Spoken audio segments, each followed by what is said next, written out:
Jobber, 6 innings in his first start. And struck out, let's see, I want to make sure about this one. First start, 6 innings, and he struck out 5.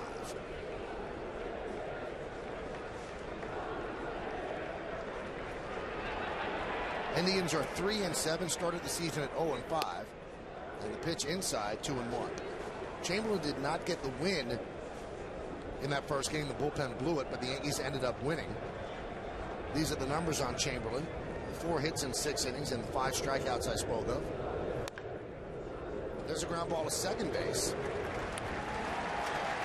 there's one away. Let's take a look at the Jeep Scouting Report. First career start against the Cleveland Indians. And last year, 2008, 2.60 ERA, led all of rookies. And in 12 of his 13 previous Major League starts, he's allowed 3 earned runs or fewer.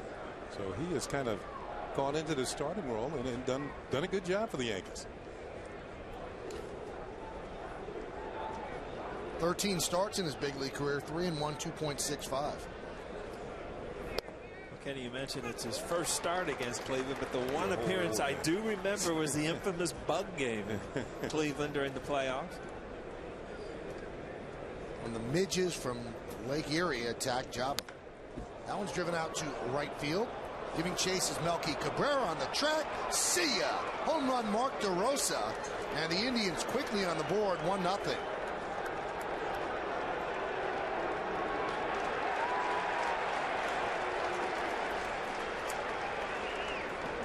Now, DeRosa has a low batting average. He's only hitting 179. That's his second home run of the year, but he's got a 7-game hitting streak. How do you do that? Yeah, that's a lot of at-bats with just a consistent hit. But, I mean, a lot of the players in BP talk about there's a little tunnel out here in right center field that the ball really jumps. And that ball just didn't catch the back of the wall. I mean, he drove the ball to right center field. Obviously, Jabba throws hard. Good swing. Ball's out far enough away from him where he can get his hands extended. Or his arms extended, I guess. Here's Victor Martinez. Goes with a breaking ball for a strike.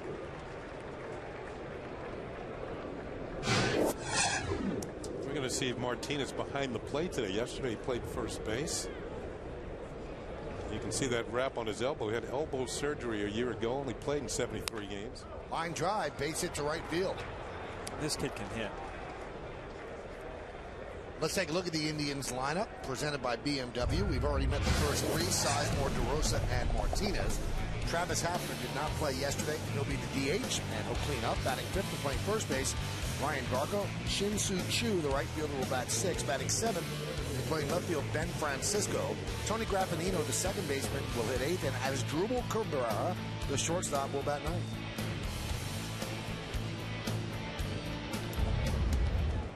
Here's Hafner. He had a shoulder surgery, and they don't want him to play more than 3 games in a row. So he'll play 5 games a week usually for the first couple of months till he gets stronger. And obviously it made sense to sit him down yesterday against the tough left-hander CC Sabathia. One of the big things for the Cleveland Indians to become a contender in the Central is to get Travis Hafner going again offensively. I mean, he was such a big part of their offense a few years ago, and some injuries has kind of upset him back. But you've got Sizemore, you've got Martinez, who's a great hitter, and you hopefully have Travis Hafner to add a lot of RBIs and power. Yeah, you were talking about his pedigree, if you will. He's had 4 straight years where he drove in over 100 runs, and then all of a sudden shoulder problems cropped up and went downhill last year, fighting his way back into form.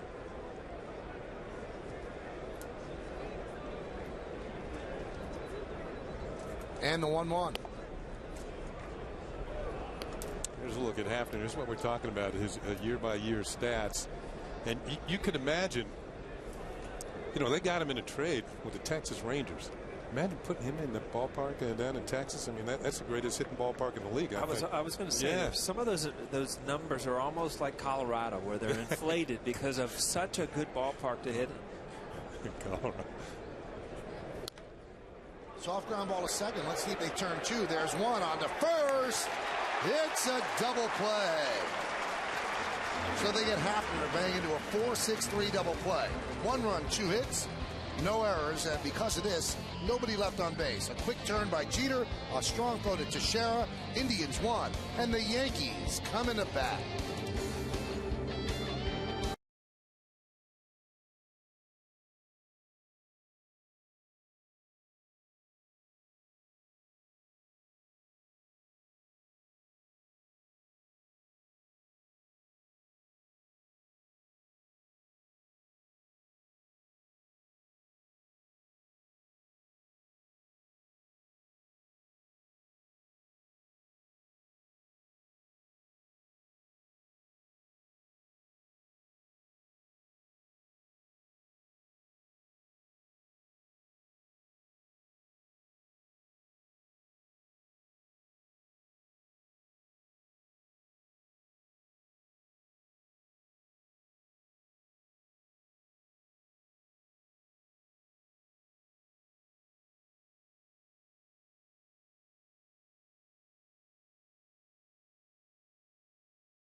Wash and wax system, and by DirecTV. If you call yourself a sports fan, you've got to get DirecTV.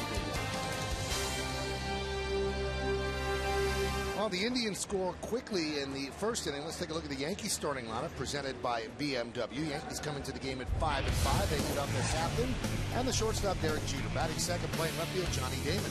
Mark Teixeira, the first baseman, will hit third. Cleaning up the DH, Nick Swisher. Jorge Posada will catch. He'll bat fifth.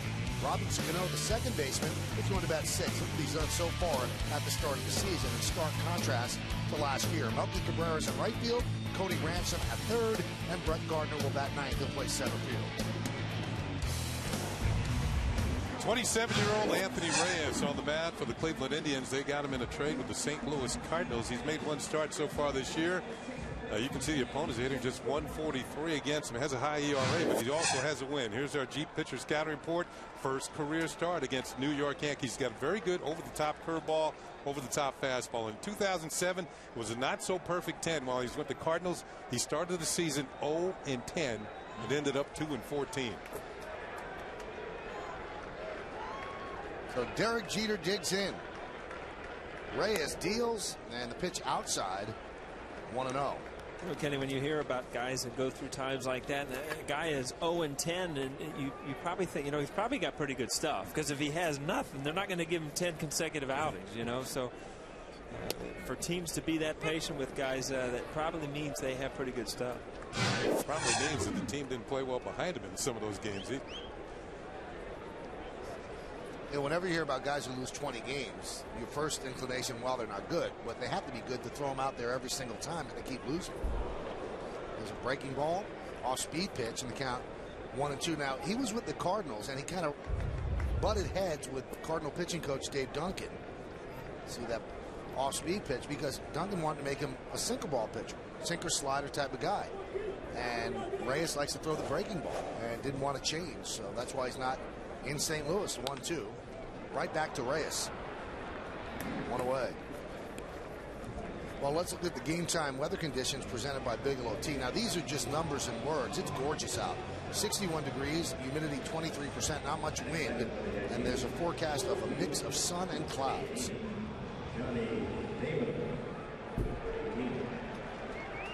Reyes is a three-pitch pitcher. He's got a good fastball, a plus changeup that we just saw in the second pitch to Jeet, and then he's got a good overhand curveball. So he's not a guy that has to rely on one thing. He can pitch, and I mean he's got innings in the World Series with the Cardinals. So he's been through a lot as a pitcher already at a pretty young age.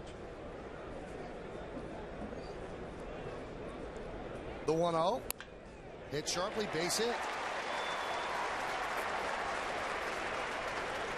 He's also out of a college program which produced some pretty good pitchers. University of Southern California. Tom Seaver, Hall of Famer, and Randy Johnson, soon to be. Well, IOTV offers you incredible HD picture and sound. HD is free with IOTV, the official HD service provider of Yankees baseball on Yes. Here's Mark Teixeira. Took the cortisone shot in his left wrist yesterday, and he said that the wrist feels 10% better than it did yesterday. Maybe it was 10 times better. I was hoping it's 10%. Wow. 10%. Yeah. That's not worth looking at that big needle. It feels 10 times better. The 1-0. I think when they show you the needle, automatically you feel 10% better. I don't want that needle. I'll tell you what, when you think about a needle, you get a cortisone. That looks like a harpoon. That's not a needle. That thing comes in, it's like, are you kidding me with that? It's almost like a joke.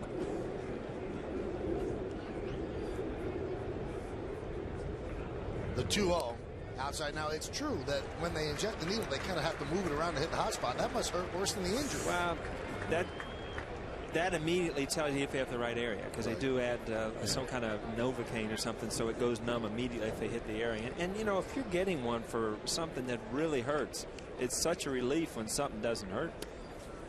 I got one for I got a few for my elbow before elbow surgery eventually. I think what happens, the first one always seems to work. Yeah.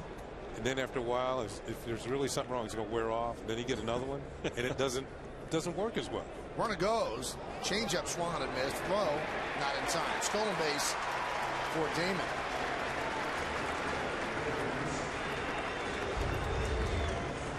Again, Damon's always been a good base stealer. Looks back, knows he's got to steal the base. Got an off-speed pitch to run on, which is always a good play as a base runner to try to guess those off-speed counts. It makes you look really smart, too. It does. And the 3-2. And Teixeira walks. So Reyes in some trouble. First and second, one out for Nick Swisher.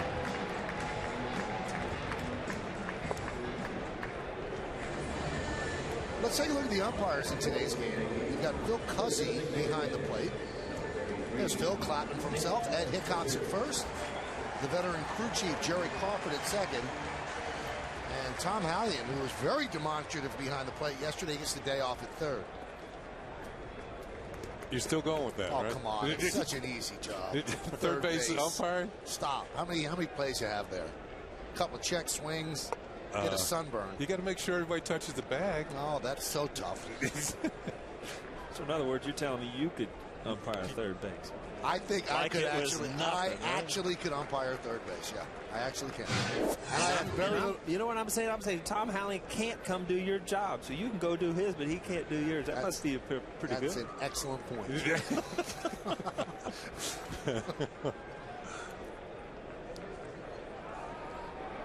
Now Sneak in behind. This goes back a long way. Michael said this about maybe 5, 6, 7 years ago. That third base, umpiring third base is like a day off. It is. Yeah. Now, sure but here's proof positive. All the time, right? If you're the home plate umpire, which is a tough job, the next day you're at third because they want to give you a little bit time. There's the umpire behind Kenny's shoulder. How about all those check swings? That's a difficult decision. Well, here's my take on check swings. Every time check you swing, you went around. Every single time. I tell you what, I had such a good relationship. Every time I check swing, it was a strike. Believe me. Well, you reap what you sow. Took me a while to figure that out. Damon at second, Teixeira's at first. There's one out, just underway here at the stadium. A gorgeous Friday afternoon, bottom of the first. The 1-1. Outside, 2-1. Yankees made a roster move. Juan Miranda, a first baseman, another position player on the bench for Joe Girardi, is David Robertson, who actually pitched okay yesterday. He got sent down. Yankees really don't need to carry 13 pitchers. Well, they weren't sure that Teixeira would be able to play with that harpoon that they were sticking in his wrist.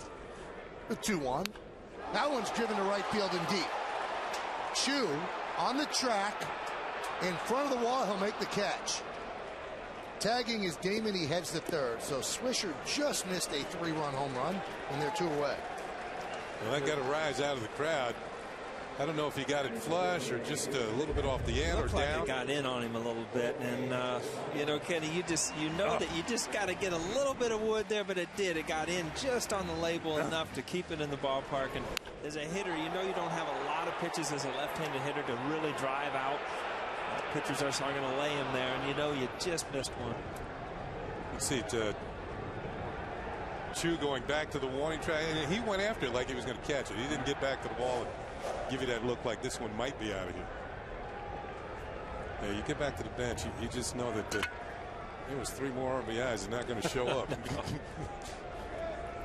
Here's Posada. Grounded right to Garco, and that's going to do it here in the first inning. No runs a hit, no errors, and the Yankees leave 2 runners on base. We played one at the stadium. It is 1-0 Tribe. You know what's annoying?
At 1, then the A's come to town. Jason Giambi returns Monday night, 7 o'clock.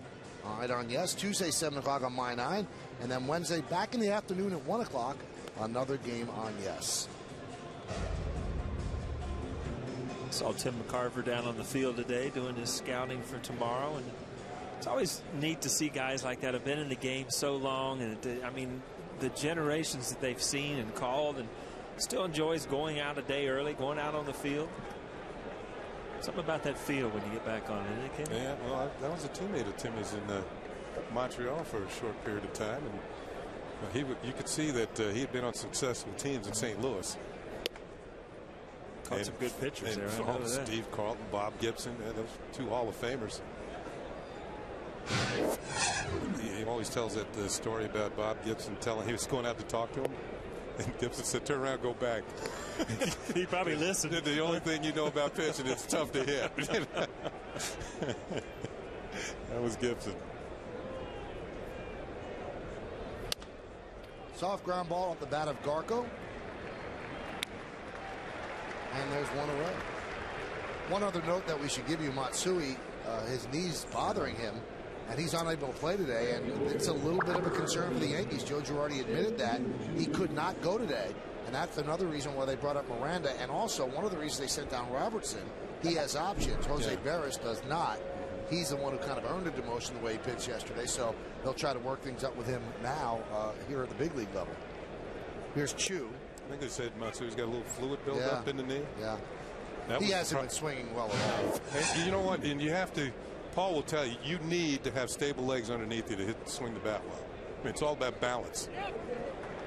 I was almost going to say I was down by the cage today, and I was watching him hit, and it was all just arms and hands. And it's just, you know, and Kenny, we talked about it before the game. It's in your mind. You think you can go out and play, but you don't compete at 100%. And I mean, this game's hard enough, but you know, the drive-in, you want to go out and play. You want to be part of what you're supposed to do, but just your body won't allow you to do things. You know, just the same way a pitcher has a leg drive off the mound, hitter has a leg drive when he digs in at the plate. He pushes off that back leg and in and strides into the ball. 1-2. High fastball. Matsui, if you think about it, I mean, there's back leg hitters and there's guys that, you know, kind of get that weight transfer. And, you know, he'll spin on that back leg. So, I mean, he needs his legs to hit. Matsui so far this year, 4 for 26. grounded foul. And what's concerning is that, you know, he's had surgery on both of those knees. I mean, where do you go from there? And sometimes fluid is a buildup when you do have surgery. It's a manifestation of that, but it is a little bit of a concern. And for Joe to admit today, you know, this is not a good thing that he couldn't play today. The Yankees have to keep a close eye on Matsui and his viability. Here's the 2-2. Because with the injury to Nady, what you've done is a strength of the Yankees was their depth. But now their depth is playing. Today their depth is on the field. You've got Swisher DHing and Melky Cabrera in right field. 3-2. And Chu works a walk. Like an off-speed pitch, 3-2 from Java. Every once in a while, you know, you hate to see a power pitcher that relies on his fastball have a home run hit in the first inning on a fastball, and all of a sudden they don't kind of trust it. That looked like a breaking ball that he kind of left out, didn't finish. Yeah, you can see he's not happy the way he's walking off the mound there. You're right, because the other team's looking for all this heat, and you got to show them, you know, I can blow you guys away if I have to. Breaking ball strike to Ben Francisco. This is a team I talked about a lot yesterday, that a lot of dead fastball hitters. I mean, I don't care how hard you throw, you're going to have to put that pitch where you want it, and you're going to have to mix in a lot of breaking balls against the Indians. I mean, they have good fastball hitters. I had mentioned yesterday that Francisco and Garco, Ryan Garco, were teammates in college. That was wrong. They were teammates in high school in Anaheim, California. It's been a pretty good team. Did Michael correct you on that? No, I looked it up again last night and checked it out, and I said, I made a mistake. See, he corrects me. Usually right when we get off the air, he corrects me with something. See, but that's a teammate. I never correct you on the air. See, I would call you up at 3 in the morning and I go ahead and you would you go right at me. Because that shows you that it's not both ways. You know, it's sad. The best way to do it is correct yourself. Yeah. Good luck with O'Neill on that one. The 0-2 upstairs. Crowd getting into it. They want to see Jamba punch somebody out. He's looking for his first strikeout of the afternoon. And Francisco up there, still in the hole, a ball and 2 strikes.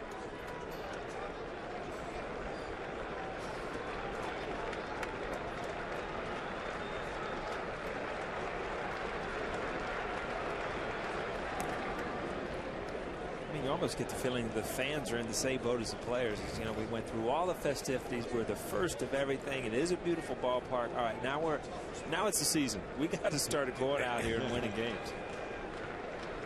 Yeah, the first 10 games have been 50-50. Let's move on from here. 1-2. 94 miles an hour by Java, and that's upstairs. 2-2. So I run into this guy outside the stadium yesterday, about a 25-year-old guy. He's wearing a T-shirt, a Java Chamberlain T-shirt. He said, I got to tell you the story. I said, what? He said, I'm waiting on a concession stand at the ball game today. Swing and a miss on the breaking ball. Francisco down on strikes. He says, and all of a sudden I get a tap on my back, and there's a gentleman in a scooter who hands me $1. You see how Francisco swings and misses at that slider. And it was Jaba's dad. He said, I'd like to give you $1 for wearing my son's jersey. That means that jersey only cost him 99 bucks instead of 100. What a deal, right? I mean, Harlan Chamberlain was going to go broke with as many people wearing Java stuff. You notice he did it yesterday. Yes. It's suspension today.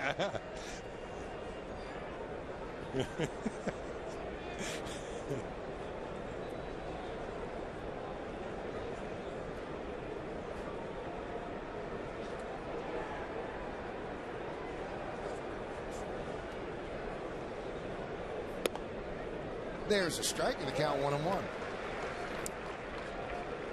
Veteran Tony Graffinino. We were talking about it yesterday. He's played for several teams, some of them twice. He's played for Atlanta, Tampa Bay, the White Sox, Kansas City, Boston, and Milwaukee, and now Cleveland. Looks like he's been all over that Central Division. Like the Midwest.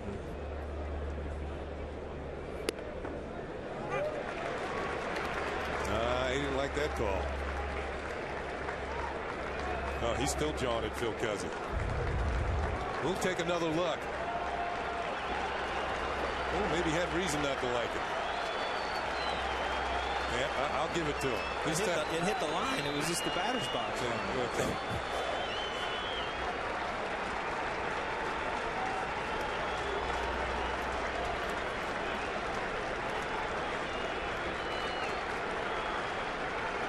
Runner goes, pitches outside, and Posada could not get a grip on the ball. So a stolen base for Chu. Great time to run there, Ken, if you think about it, because, you know, the 0-2 pitch, you're either going to, you know, throw a ball away, you're not throwing a true strike, and that's a tough pitch. A lot of times you'll get a breaking ball in the dirt. So as a base runner, you know, if they start to fall asleep on you, 0-2 is a good time to run. Now, yesterday, Jorge made a good throw on a pitch similar to that one, a tough reception, and still got Grady Sizemore. That time he couldn't handle it. Swing and a miss. Raffanino down on strikes and is still barking at Phil Cuzzy. He's going to get himself thrown out if he doesn't stop. No runs, no hits, no errors, and one man left on base. We go to the bottom of the second. It's 1-0 Tribe.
Bernie playing guitar. Number 2, Babe Ruth's bat.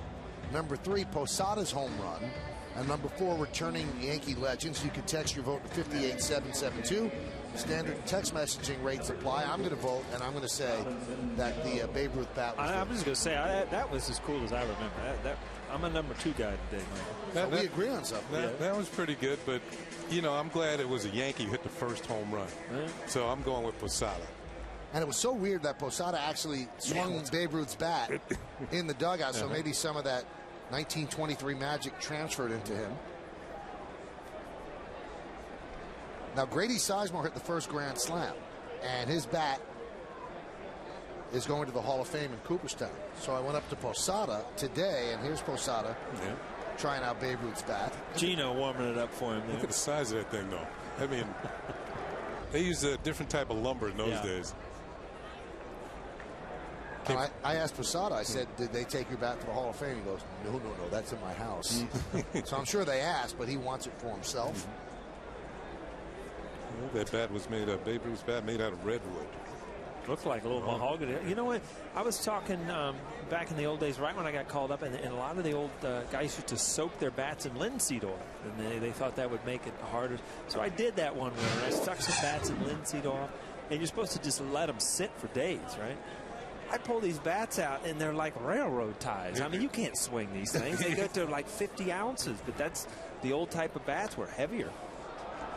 Well, when Jeter picked up the bat in the first inning, it looked like he was going to try to swing it, and he said, I might have used it in the game if Wakefield was pitching. He said, I couldn't have gotten that bat around. I think Babe Ruth swung a 40-ounce bat. Most guys today swing 31, 32 ounces.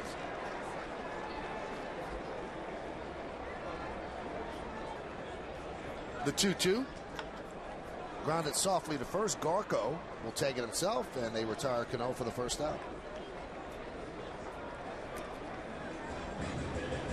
Now, Paul, you were one of the Yankee legends introduced before the game yesterday, and here's Derek considering whether or not he should swing the bat, then decided against it. So in the room where all the legends were waiting, you got to hang with some pretty famous people yesterday. You know, right? it's always fun because you feel like you're around here enough, but there's something about when you walk in the room and Yogi Berra, Whitey Ford, guys like that are in the room, it still kind of humbles you because you never put yourself on levels that guys have played before you. And Kenny, I'm sure the same thing. I mean, the guys that you idolized when you were little and then you get up, you never put yourself on the same playing field with them because of what they were in your mind. And then Yogi Berra, Whitey Ford, guys like that are just the epitome of what, you know, superstar baseball should be. All those World Series rings between the two of them. Yeah, that is amazing. Melky Cabrera lines one out to Ben Francisco. There's some of those legends and the Daily News photos all around the ballpark. Isn't that amazing, Michael? Everywhere you go, you see a photo of the Yankee history, and I think that's one of the great things about this new ballpark. The tradition is just coming from across the street to here, and it's on display. Here's Cody Ransom, pitch outside. 2,000 of those pictures all around this ballpark. Is there any like Michael K pictures from like when you were 12 or anything like that? Really not one, no. No? The pictures aren't big enough to fit the head. Wouldn't fit in the frame, as you tell me? No. Now, Cody Ransom, here's a guy yesterday, Kenny, and I'm sure you know, he had some swings yesterday. He is absolutely in between on everything. Yeah. And it's a scary position to be in because you're almost ready to lose him as a hitter. And I don't mean that in a bad way. It's just you become so frustrated as a hitter, especially a young guy trying to come in here in his own right and do something that, you know, gets somebody his attention, and you just try to force it, and you get so frustrated mentally that you don't even allow yourself to hit. Here's the 2-1. A lot of breaking balls from Reyes, and the count 2-2. You know, I think when you're not hitting well, you really have to go back to your basics and try and hit the ball back through the middle as hard as you can. Don't try and swing too hard. You know, even if you get jammed, there's a chance you might loop it over short or second for a hit. Just try and hit it right back where it came from. Cody Ransom just 3 hits and 30 at bats. Hitting 100. And it's not really the numbers, it's the at-bats that we saw yesterday where, you know, you really you're not giving yourself a chance to get a hit because you're guessing so much, and they're throwing him so many breaking balls right now, which shows, you know, how anxious you are as a hitter. And then you freeze right there on the fastball. It's a tough position to be in. And when you're struggling, that's a strike. When you're going well, that's a ball. 1-0 as we go to the third.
Starting Pitchers brought to you by Verizon Fios. Over 100 HD channels and the fastest internet. This is Fios. This is big.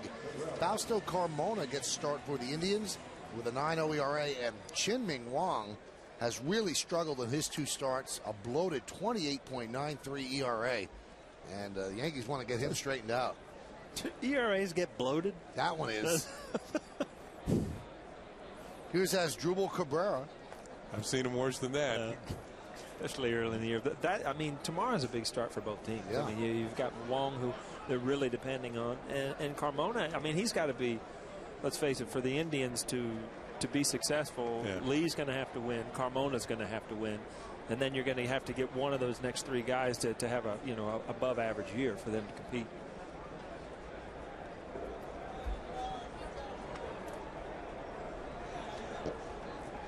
On the Modell scoreboard, the Indians lead the Yankees 1-0, and Modell's is the official sporting goods retailer of the Yankees. The 2-1. Pitch outside, 3-1.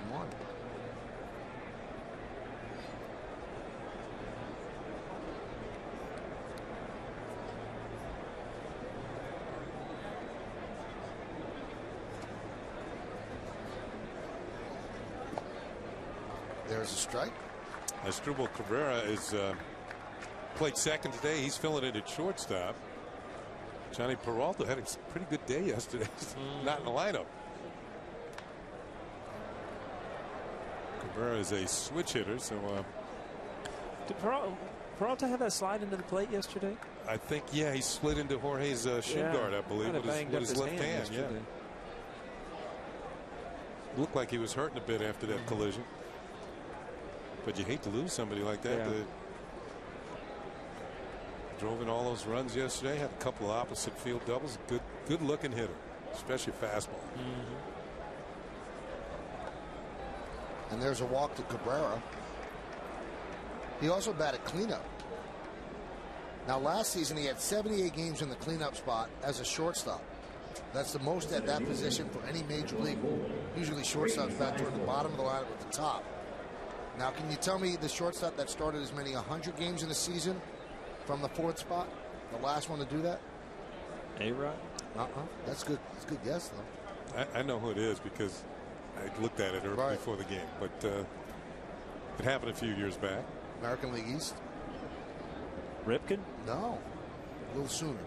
More recent. Are we going to break here soon? I'm having a little trouble here. Nomar. Oh, yeah, Nomar. 113 for the 2000 Red Sox. 113 starts at cleanup. See, you guys read all these pregame notes. That's why you know the answers to all these questions. Now, Paul, see, those notes are in front of your desk, too, if you'd like to read them. Very interesting stuff.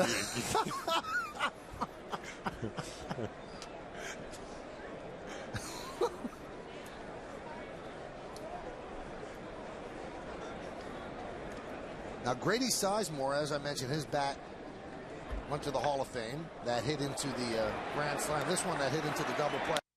There's 2 away.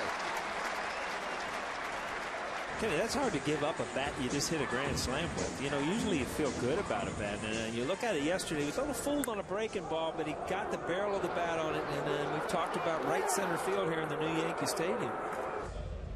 Nothing like hitting a grand slam, especially early in the year. Grand slams in Stadium's first game since 1900. Grady Sizemore yesterday. Greg Vaughn in Mexico. Todd Hundley at Coors Field, and Down Maxville at Montreal's Jarry Park. Now, how's this for a coincidence? The Indians' first game that they ever played at the old Yankee Stadium in 1923. Tris Speaker, the center fielder for the Indians, hit a grand slam. Hall of Famer. Against Carl Mays. Tris Speaker is the all-time leader in doubles. He was known, I believe, as a Gray Eagle, playing center field for the Cleveland Indians. All-time leader. I'm not sure. I think he has over 700 doubles. And you talk about Tris Speaker. I mean, the lineup that we were going over before the game. I mean, when you're throwing Mickey Mantle, DiMaggio, and Barrett, it was so cool to hear those names ringing out over the stadium. The 1-2. Outside 2-2. What year was that? That was 58 years ago, 1951. 51. Chris Beaker had 792 doubles. Wow, 2 base hits. The 2-2. Outside 3-2. How about that game? How about the Hall of Famers in that game, Paul? You pay to get in this game, wouldn't you, kid? Huh? Mickey, the Scooter, Joe DiMaggio, Yogi, Ted Williams. Strike 3. DeRosa down looking. So for the Indians in the third, no runs, no hits, no errors. Because of the double play, nobody left on base. We go to the bottom of the third. 1-0 Tribe.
The Indians lead 1-0 on Mark DeRosa's first inning home run.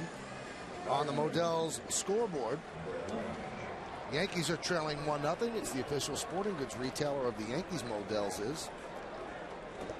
I heard a rumor, Paul, that you ran into Jerry Seinfeld yesterday. I did. Yeah? You talk about the New York moment, huh? Yeah. How was he? I'm walking out. You look over. You don't even realize it. And he was with George Wallace, the other comedian. Yeah, his buddy. And you just look over, and here's Jerry Seinfeld. It's like, so I start talking to, I haven't seen you since the show, he said. And I'm like, this is unbelievable. It's pretty cool. And I said, all right, so have you seen the new Met Stadium? He said, oh, yeah, it was really nice. And I said, so what'd you think about Yankee Stadium? Absolutely beautiful. I said, all right, so let me know which one is better. And he was politically correct. He wouldn't answer. Really? Yeah, wouldn't budge. But pretty cool to walk out of a game and just, I was very surprised. He just walked out into the crowd, didn't have the bodyguards like you. And, it was hello, neat. Jerry. Yeah. Just like he would in the show and all the Yankee sets.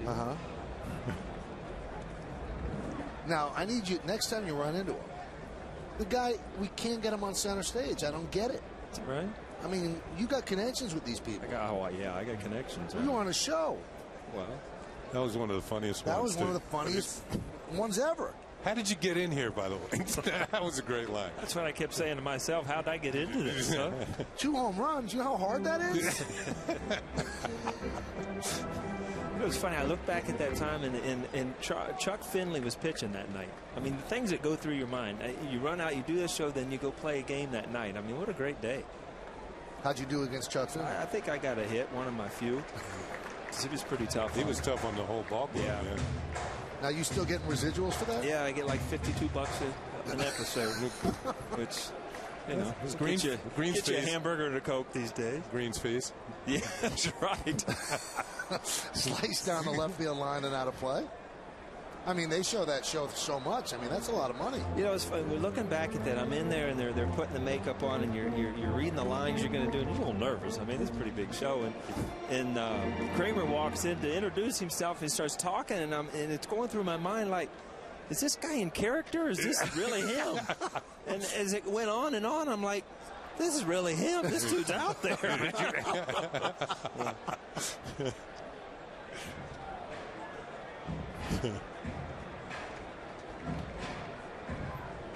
Brett Gardner's worked the count to 3-2. Obviously, he'd love to get on some way and then start the running game. Anthony Reyes knows that. Wants to go right at him. The 3-2. Hit sharply to short. Tough hop for Cabrera.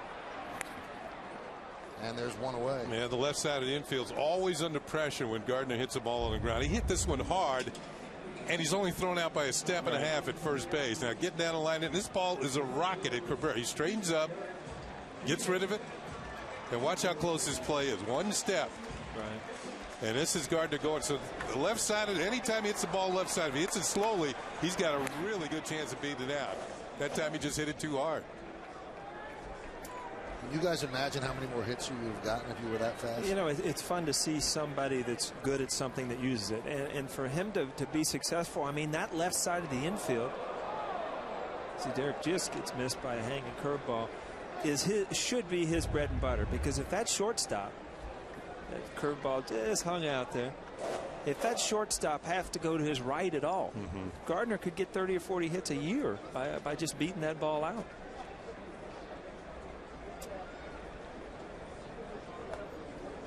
I was reading something today that Carlos Gomez, the center fielder from Minnesota, had 30 bunt hits last year. Wow. 30 bunt hits. You take those hits away. Was he hit one something? So you don't have long slumps when you have 30 bunt hits. Always works out that if you have about 550 at bats, each hit's worth 2 points. It was so we funny. got 60 I points. saw David Justice yesterday. All right, we were doing a thing, and he was telling a story about Eddie Murray. He said one of his first games. And David Justice is a pretty big guy. He bunted in L.A. And so he beats it out. And Eddie Murray walks over and he says, "Kid, you see all these fans here?" David said, "Yeah, yeah." And he said, "I think any of them paid to watch you bunt." That sounds like Eddie. I don't think I ever saw Eddie Murray get a bunt hit. He got over 3,000 hits. I don't think any of them was a bunt that I can remember. And the 3-1. Ground ball to second. Rapinino. 2 away.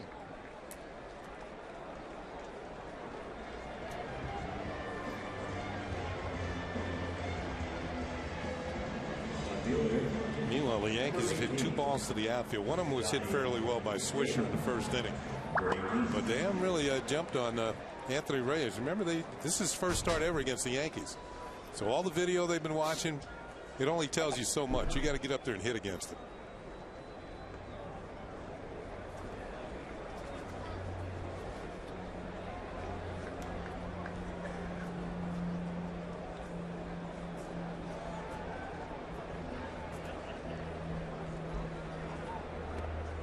That's why I always felt that when you're facing a pitcher for the first time, your first at bat's very important. You don't want to go up there and just slash at the first pitch you see. Well, then you see if you can run him full, run the count full, see as many pitches, everything that he's got, and that prepares you for the rest of the game. It's amazing how you can watch video, you can get a scouting report, you know velocities, everything, but until you go up and see his release point, you don't know how you're going to see a pitcher. Johnny with his first hit at the stadium yesterday, the first one ever, all the other first as well. Count 3-1. Reyes is living dangerously. He's falling behind on a lot of people. He's got just enough movement on his pitches. You think you have him lined up, and then you pound it in the dirt. That one is pounded to right field and deep. Going back, Chu. At the wall, he leaps. See ya! Home run, Johnny Damon. Game is tied at 1. Johnny wasn't sure, kept looking back, but that ball's in the stands. We got ourselves a 1-1 game.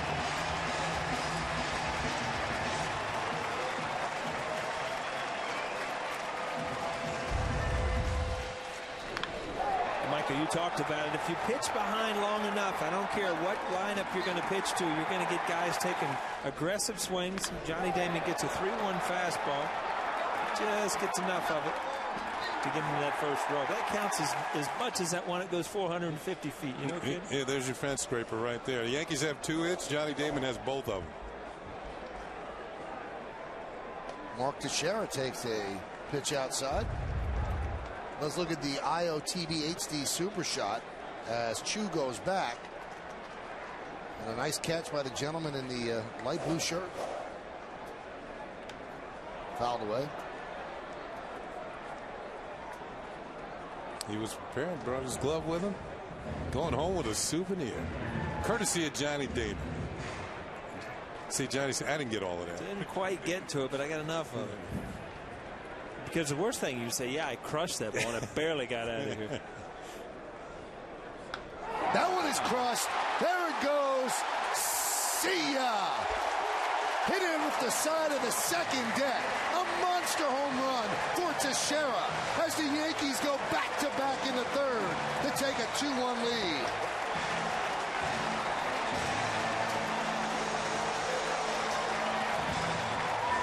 Well, I guess the harpoon worked. That's right. I feel a lot better today, don't you? Well, I know that Mark Teixeira's parents are very happy. They're here in the ballpark today. They came up from Maryland to watch their son play in this series, the opening series for the Yankees at the new ballpark. And that'll make your parents stand up and cheer along with about 50,000 other people. And we talked about it earlier in the game, you know, about Matsui being a back leg. And if you look at that swing, I mean, he's on that back leg, and that's a home run swing right there. And it's almost the same pitch that Damon got. Just a fastball up in the zone. Teixeira quick enough to just absolutely crush it. You see this, there's not much weight transfer here. I mean, it's just everything into that ball. Michael, you talked about those ones as soon as you make contact, you know there's out. That's one up right there. We talked about that yesterday, that you don't have to wait and see if that right fielder's going to have a play at it. Sometimes the right fielders don't even move. That's even better.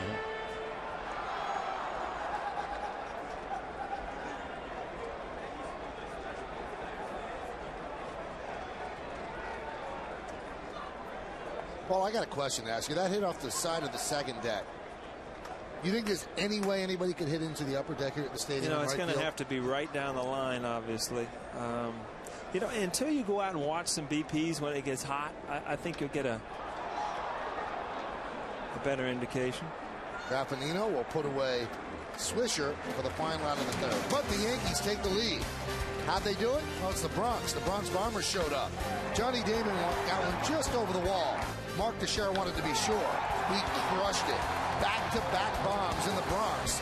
Yankees lead 2-1. Looking for something that the whole crowd will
line quiz. Today is the 58th anniversary of PA announcer Bob Shepard's first game at Yankee Stadium.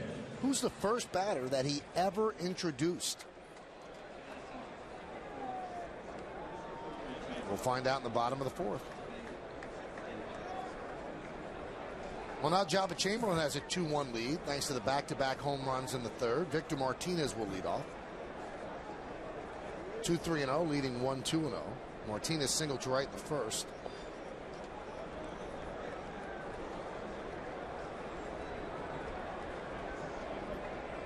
Scouting report on Victor Martinez. Had a base hit his last time. He's 10 for his last 21. He's a two-time All-Star. And in 2004, he set the club record for RBIs for a catcher with 101. But 10 for, that's where you like to go. 10 for 21 in April. I was walking up the tunnel back up here today after batting practice, and he kind of walked up with him. He was talking about hitting. It was such a neat thing to just hear a young kid, as good as he is. I mean, and I look at him as one of the better hitters in the American League right now. Just to sit and talk, and you know, nice kid, nothing about him, no attitude. Just wanted to go out, get his swings in, and get ready to play a baseball game. It's really cool to see. A switch hitter too. Yeah, it hit from both sides. Former Yankee manager Buck Showalter had served for 1 year as an advisor in the Indian front office, and he said that Victor Martinez was one of the greatest leaders he had ever been around. He said everybody in the clubhouse respects him. There are no factions that don't like him, that he's just an unbelievable guy.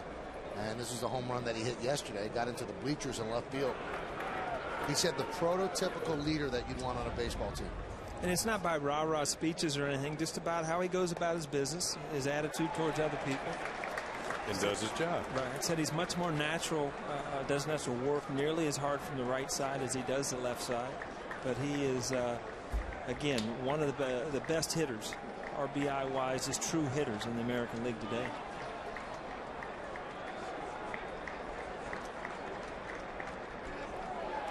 Swing and a miss, and it gets away from Posada. And Martinez is going to reach.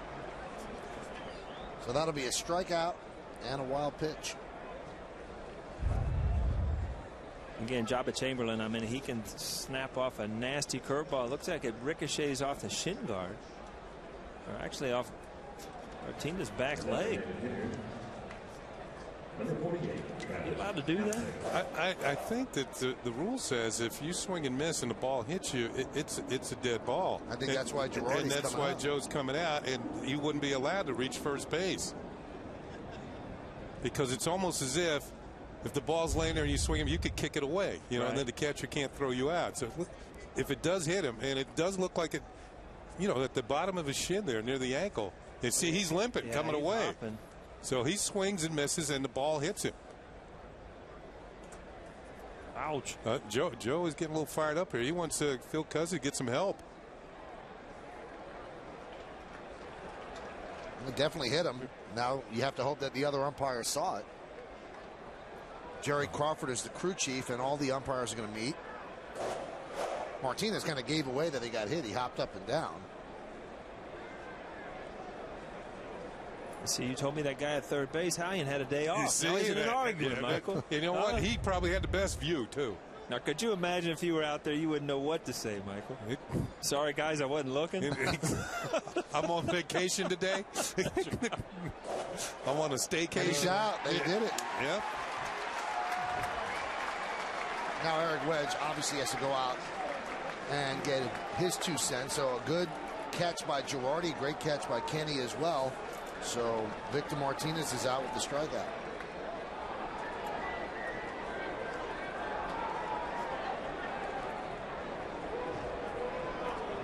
Now what I don't get is why you're arguing with Cuzzy. He originally let the guy go to first. The other umpires decided that he got hit.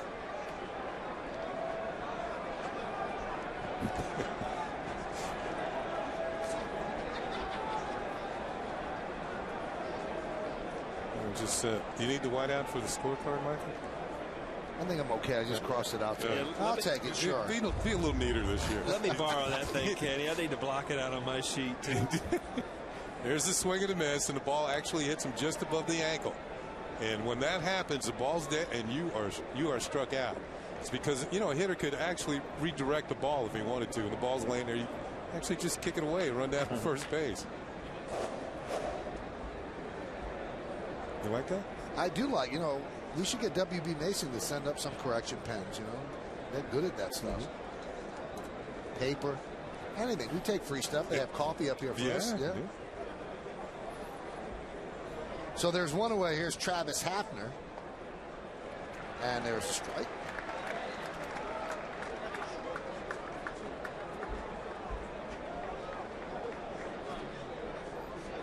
Hafner wrapped into a double play in the first inning. The 0-1. Inside 1-1. This guy's been tough on the Yankees over the years. He's a career 300 hitter against the Yankees. And this is a situation where you'd like him to come up to nobody on base. Right.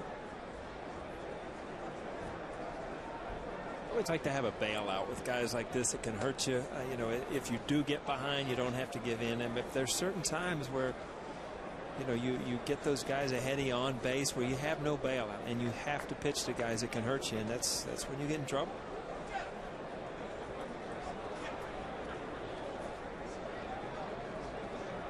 Two 1. 3-1.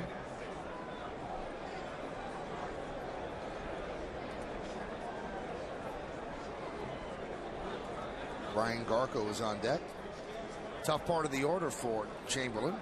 3, 4, and 5. Martinez, Hafner, and Garco. Kenny, we're talking about a guy who can do some damage. If you look up at the scoreboard, I mean, 2006, he had 6 grand slams to tie Don Mattingly. I mean, that's 24 RBIs and 6 at-bats for your baseball card. You know that? 6 swings, 24 ribbies.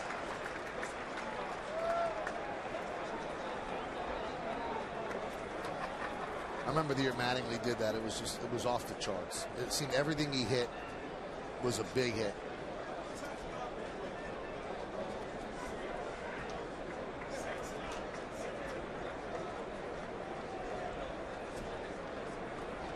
Looks like Hafner's trying to get that shoulder loose, doesn't it?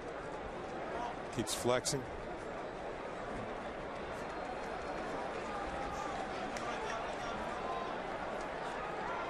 And the 3-2.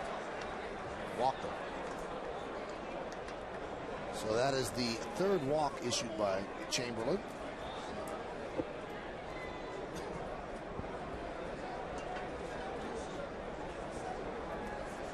.59 pitches for Chamberlain. Speaking of pitch counts, I had a chance to talk to CC Sabathia before the game, and CC was just despondent over the fact that he threw too many pitches yesterday. He said, there are guys that came up there, I kept fooling around. He said, I just should have put him away right then and there, stayed in the game longer. He was disappointed he wasn't able to hang around longer and give the Yankees a better chance of winning the ball game. You know, if you think about it and you hear this old cliche, he's a horse out there. I mean, this guy is an old school guy. I mean, you could give him the ball, and I'm telling you, well, you could get 140 pitches out of him, 150 pitches on given days. I mean, he uses his body so much. He's just he's a guy that, if he's got his stuff, you know, can give you complete games. How many times did Milwaukee give him the ball on 3 days rest last year? Yeah. Well, 3 in a row toward the end. He was amazing. He won all 3, and they needed to win every game because they just got in. He's a folk hero in Milwaukee. 1-1. Fouled away, and considering that he did that when he knew he was going to be a free agent and that there was a big payday at the end of the rainbow, and he didn't care, and he told his agent not to complain to anybody. His job was to get the Brewers into the playoffs. So took any selfish interest that he might have and put him on the side. A lot of people will see that, you know, you make those mid-season trades, and I mean, how much can a guy really affect the outcome of a team for half a season? Well, case in point, I mean, he absolutely took that team on his shoulders at the end and put a team into the playoffs. Ground ball to Cano. He was thinking about second, but he throws it to Teixeira as Hafner moves to second, 2 away. I think he had a slight bobble and then decided he made the right play by going to first. Once he had bobbled it, I think he realized maybe I've lost chance for a double play here, and decides to get Garco at first base. Such a heads-up play, though. I mean, it's going to be a bang-bang play here. So, you know, get your out. You know who's running. Take your time. Garco, not a speedster. Get the sure out. Give Jabba a chance to get out of this inning.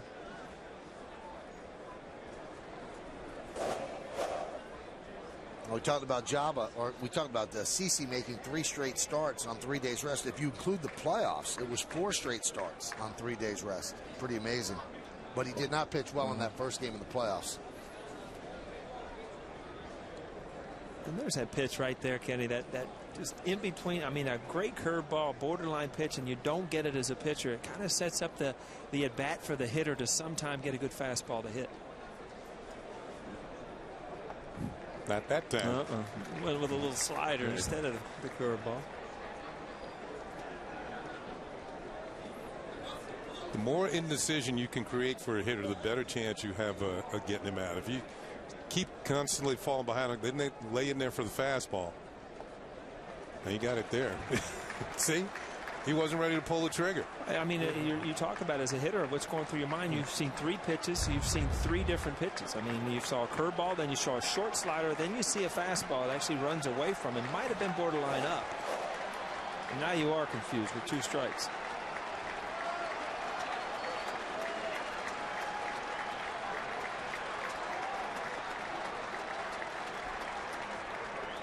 Check swing. Did he go? Tom Hallion said no.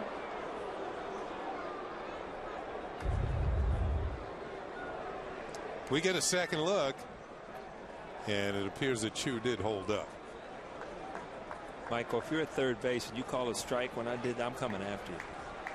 You just said it's always a strike. That's a ball right there, and he held up. Did you notice even the shadow didn't go around? You would have come after Gandhi. So you're over there shaking your head, tough guy. Let's go. Call me out.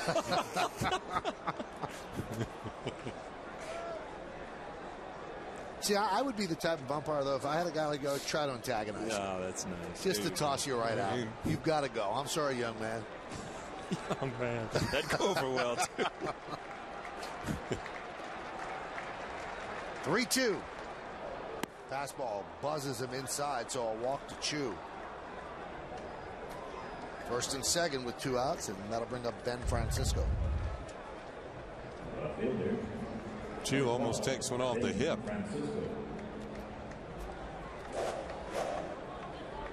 You know, if you're going to throw a pitch inside to a lefty in this stadium, you know, if you're going to miss, you got to miss in off the plate. You don't miss out over the plate.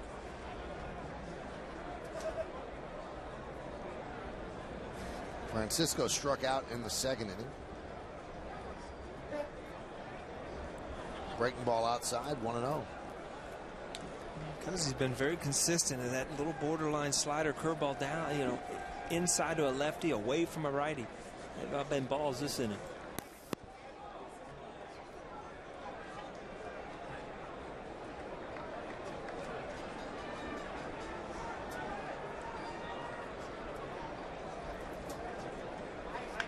Hit sharply and into left field for a base hit.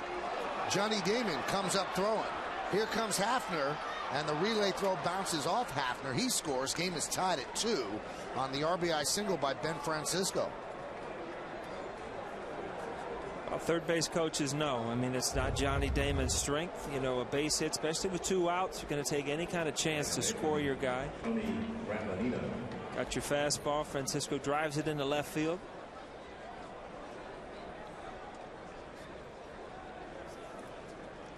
Kenny, when you're the hitter there, you're always looking over your back shoulder to see if that guy scores. Remember those days? Oh, you want that run by today? Oh, absolutely. Yeah. Especially those 2-out ribbies. It looked like he had a little hesitation going to third. Thought he might be held up, and instead, Hafner. There you go. There you go. Come on, go.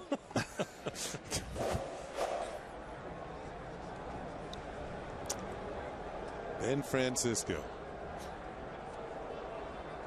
You know, I made the mistake of saying that they were college teammates. Actually, they were college antagonists because Francisco went to UCLA and Garco went to Stanford. So they played against each other in college at the Pac-10. Raffanino hits one the other way and out of play.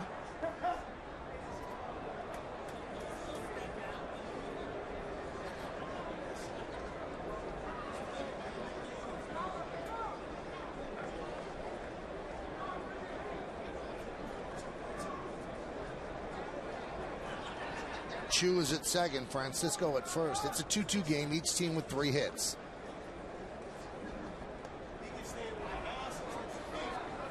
Count 1-1. I remember last time Graffinino was not happy with the call from Phil Cuzzy, and on the replay it looked like he had good reason. But sometimes when you plant that seed in the umpire's mind, for the rest of the day, anything close, you better be swinging. We talked about those borderline pitches. They're not borderline this at bat. They're all strikes. I learned early in my career to leave those umpires alone. They can make your life pretty miserable.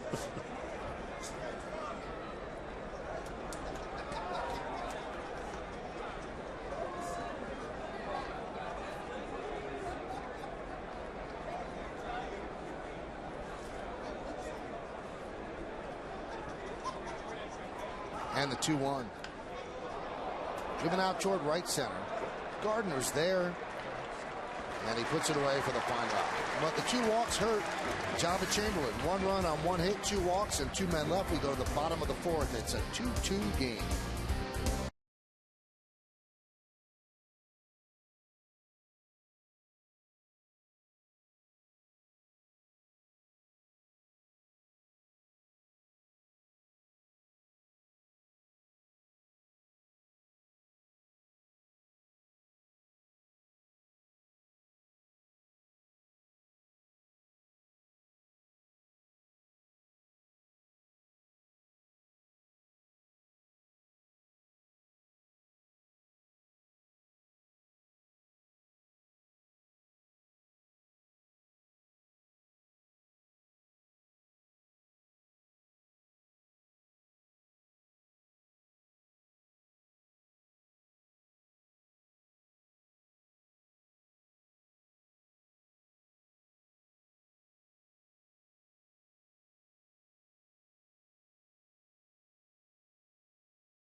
That he introduced, and the answer is Dominic DiMaggio of the Boston Red Sox. He led off for the Red Sox in that game.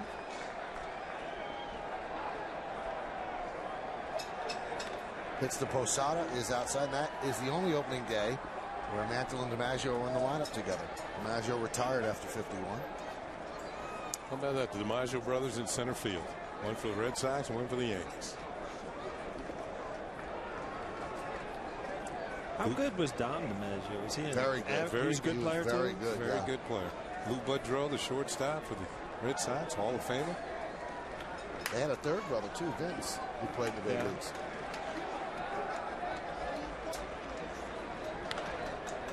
Popped up left field line, giving chase is Francisco on the run, and it's a foul ball. He can't get there. Jorge Posada hit 116 home runs at the old stadium, and now he has 1 here at the new one. Babe Ruth hit 259 at the old stadium. But playing in today's game, he ties Elson Howard on the all-time Yankee list in games played. 1,491. 1-1. There's a strike. I agree with you, Kenny, when you said, you know, it's kind of apropos that a Yankee hit it. Also, that one of the old guard, you know, from the championship years. That's even better. 1-2. Shattered bat. Boy, he's broken a lot of them. That one ended up in the Yankee dugout. And there's 1 away.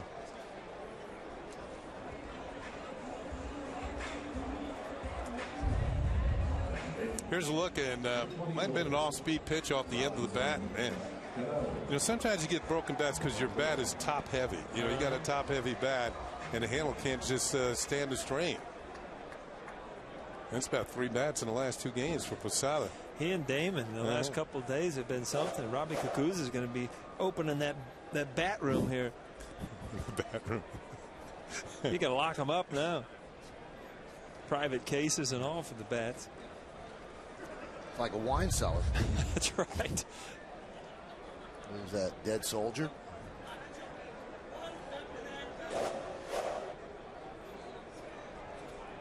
Inside, you wanted to know how good Dom DiMaggio was. 298 lifetime average. Pretty good hitter. 383 on base percentage. Just 87 home runs, 618 runs batted in. Not the same sort of player as Joe did. Didn't have the power, but a real good defensive center fielder as well.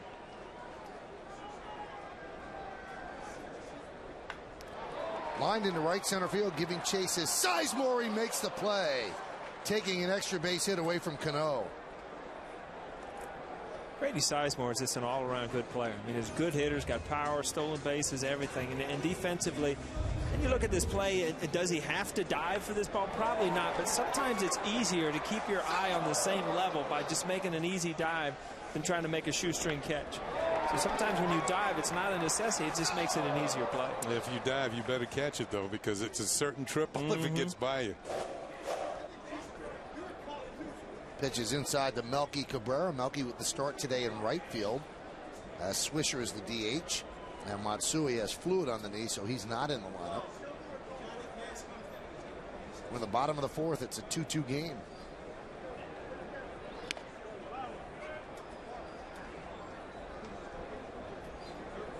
Count 1-1. Anthony Reyes went to USC. And one of the other starters in that rotation in 2001 at USC, Mark Pryor.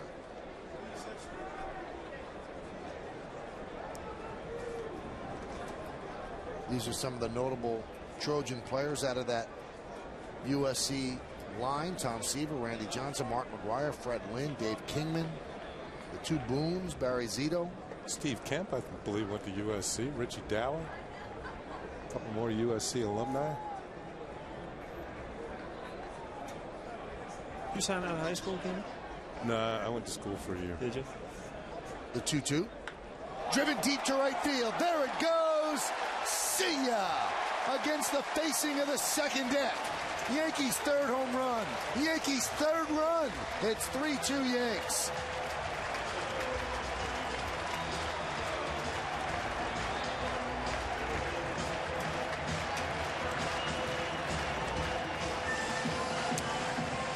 Well, we know that Melky Cabrera lost out on the center field job in spring training to Brett Gardner, but he did have himself a pretty good spring. He hit over 300. Picks on something on the inner third of the plate, turns on it. And it's his first home run since July 8th of last year. And it came at a very good time for the Yankees. Breaking ball to Cody Ransom. Hey, Melky becomes very important now with the injury to Nady. He goes from the 5th outfielder to the 4th. That DH spot is a place where he can get some at bats. Every outfielder can get a rest. Hit sharply to shortstop. Cabrera is there across the diamond, and that's going to do it here in the 4th inning. But the Yankees take the lead on Melky Cabrera's home run. 1 run, 1 hit, no errors, and nobody left on base. A quick, compact swing from the left side gives the Yankees a 1-run lead as we go to the 5th.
Board top of the 5th inning. Yankees lead 3-2. And let's take a look at how the Yankees got that lead. Let's go some hitting 101 here. Kenny, we talked about Teixeira, how he back legs the ball. And you'll see when Melky gets there, his back leg's even off the ground. It's just a totally different kind of a weight shift. Shows that, you know, there's a lot of ways to do different things. But Melky Cabrera with a good swing on an inside fastball. Weight totally transferred to his front side.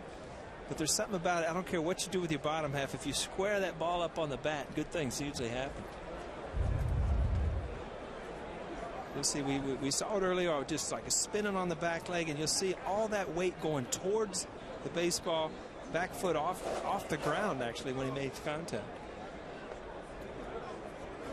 Does that seem a little odd to you, that there's no anchor on the back? Well, I mean, it gets back after you make contact for balance, but it's what you call a weight transfer. Everything goes into the baseball, and it's just kind of a different way of hitting. I think, Kenny, you were kind of a back leg hitter. Yeah, Hank Aaron was more like the way Melky hit, and it worked for Hank. 755 times. Right. I got out on my front foot a lot, and when I went bad, I got out there too quick, and it almost becomes a lunge, and that's where you got to be. There's a real fine line of getting out there too quick. That's the 5th walk for Job. He keeps opening the door for Cleveland. Got him in trouble last inning. Now he faces Grady Sizemore.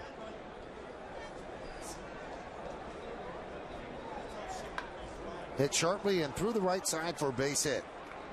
Cabrera stops at second. Melky comes up throwing, so the Indians are set up first and second and nobody out. Again, as a left-handed hitter, you see Sizemore get out there and try to hook that ball. And, you know, with a man on first base, you got a little bigger hole on that right side of the infield. Good things happen.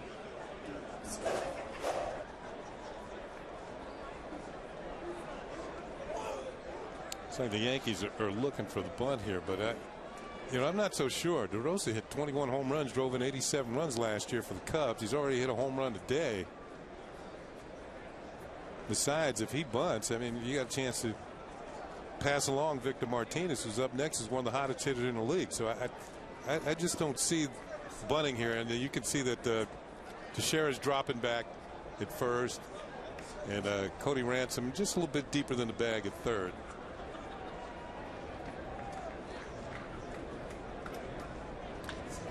There's a base hit to left field. Cabrera rounds third. Here he comes. The throw not nearly in time. An RBI single for DeRosa. And again, a walk opened up the gates, and it's a 3-3 game.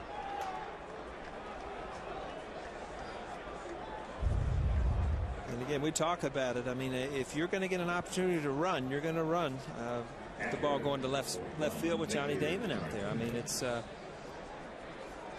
good piece of hitting by the Indians to keep that thing going. And you talk about not bunting, Kenny. Now you've scored a run and you're in the same position with, your hottest hitter coming to the plate. It's true with Cabrera's batting ninth, and you don't want to walk the number 9 hitter to start an inning. You got to make these guys hit their way on base. And Cabrera, he's got pretty good speed too. I don't think he was going to think about holding them up. But the whole thing is the base on balls. In the last 4 innings, Job has walked at least 1 hitter. Well, this copyrighted telecast is presented by authority of the New York Yankees and may not be reproduced or retransmitted in any form, and the accounts and descriptions of this game may not be disseminated without the express written consent of the aforementioned New York Yankees. And that's the Yankees Museum. Don Marston, the Yogi Berra, 60 feet 6 inches away, and that's the ball wall. Over 600 balls signed by people associated with the Yankees. There's Victor Martinez. Pitch outside.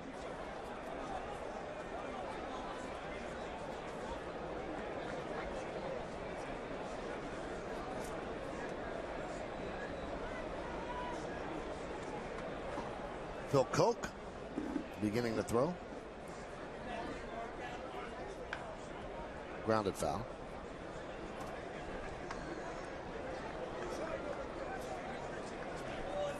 Martinez singled to right and struck out.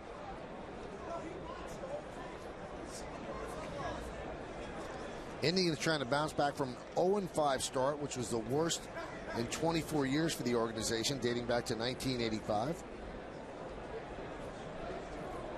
And they are 3-7 coming into this game.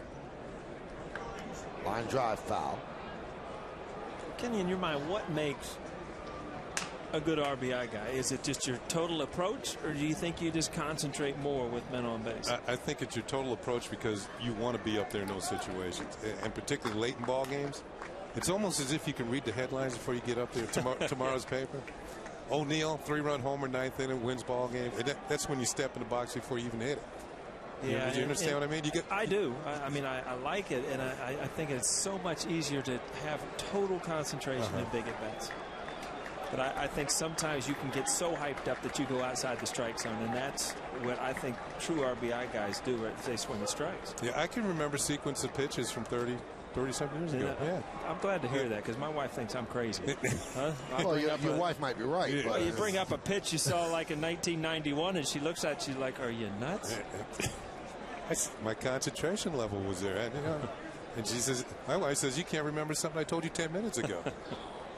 The 2-2. And that one gets past Posada all the way to the backstop, and the runners move up. Now you have a decision. It's 3-2. Do you intentionally walk Victor Martinez and set up the double play?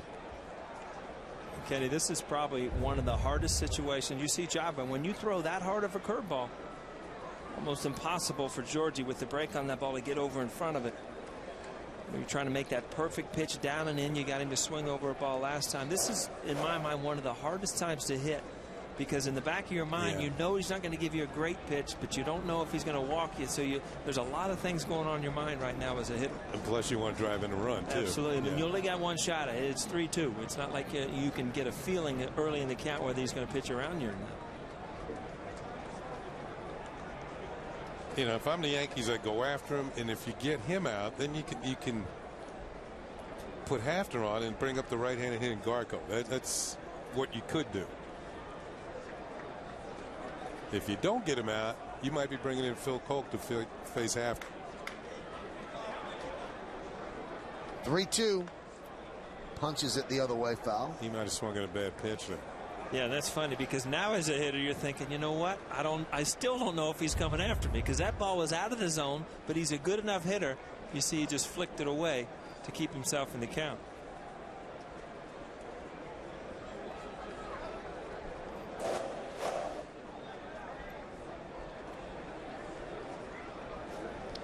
Big jam for Chamberlain. Second and third, nobody out. 3-2 count. Might be that breaking ball down in a good hard one that make him.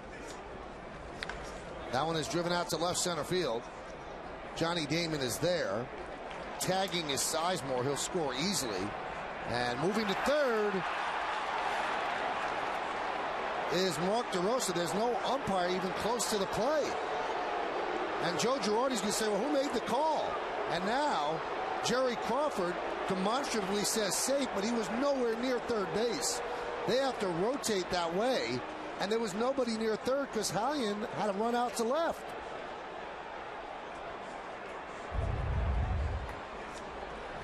Here's a fly ball to left field. Sacrifice fly is going to score the runner from third. And here's the throw by Johnny Damon. Now where's the ump? Now you're right about the rotation, Michael. The third base umpire Tom Hallion goes out to make sure the ball is caught. Then it's up to Jerry Crawford, the second base umpire, to move over to third and make the call. You can see Joel Skinner say, get down. It's a close play. It appeared that he might have been in there. He did get it right, but it's just the sense of not having somebody there. If you're in Joe Girardi's eyes, is somebody should be there for a closer look. Cody Ransom trying with the quick tag, but you can see the right hand gets to the bag. Well, that is great camera work and slow motion action. The umpire is maybe 60 feet away, and he didn't even make the call. Jerry Crawford made the call, and he's around second base. You see DeRosa looking around for the call. He's looking at the third base. Who's making the call here? You can see the Indian scouting report said we're running on Damon every chance we get, and that's exactly. You usually don't tag and go to third on a fly ball to the left fielder. Pitches outside the Hafner, especially medium range fly ball.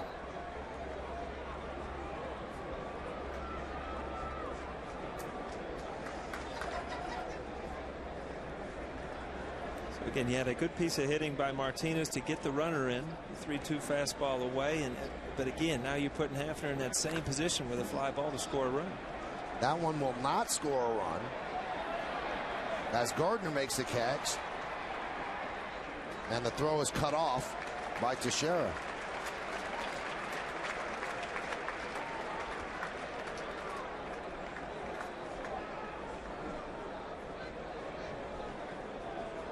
Well, you think back to Travis Hafner a few years ago, that was like an automatic run scoring. And those are the at bats that haunt you. That you go home tonight and you know you had an easy opportunity just to drive in a run. I mean, infield back. I mean, all you got to do, and you can see it. Kenny, you've been in that situation right there. That's just an absolute gimme. You've got to get it done. Ground ball to short a second, they got to run. Yeah.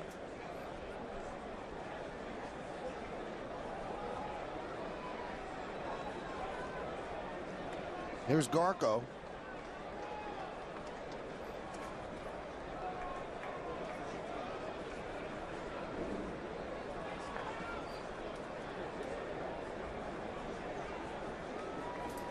Jabba has walked 5 today, and 2 of those runners have scored.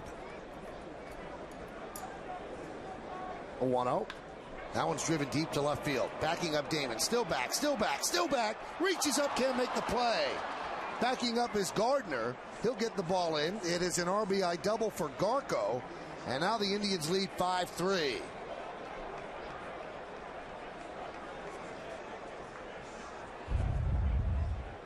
See another fastball, and Garco drives it over Damon's head. Damon doesn't have a lot of time to get back on this ball. It wasn't a fly ball. It was a hard hit line drive. Looks like he's having some sun issues, and with a line drive, a tough play. That's you're not going to come up with that one very often. And that's going to do it for Jabba Chamberlain. And Jabba kind of sealed his own fate with all those walks and a high sky that Johnny Damon had a battle and snapped the glasses down on the run. 93 pitches for Chamberlain as the Yankees will go to the bullpen.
By Audi, the official luxury vehicle of the New York Yankees.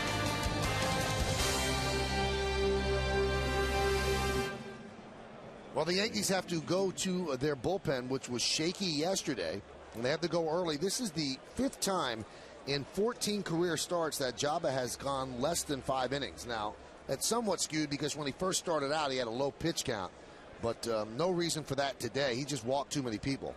So Phil Koch deals to Chu, and the pitch is upstairs. And this is just the second start where Jabba gave up more than 3 runs.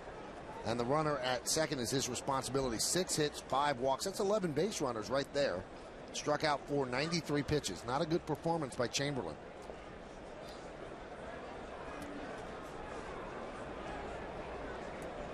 gives way to Koch, who came on and got the Yankees having an inning yesterday. Just pitched a third of an inning and got an out.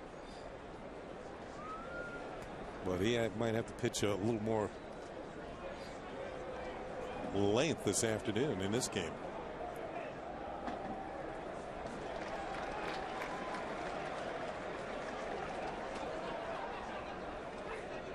It's amazing, and this is the way baseball is. I mean, you hear how bad a start the Indians are having. They're getting beat on the road. They start off 0-5, and they show up in Yankee Stadium, and all of a sudden, it's like somebody flipped a switch. They look good.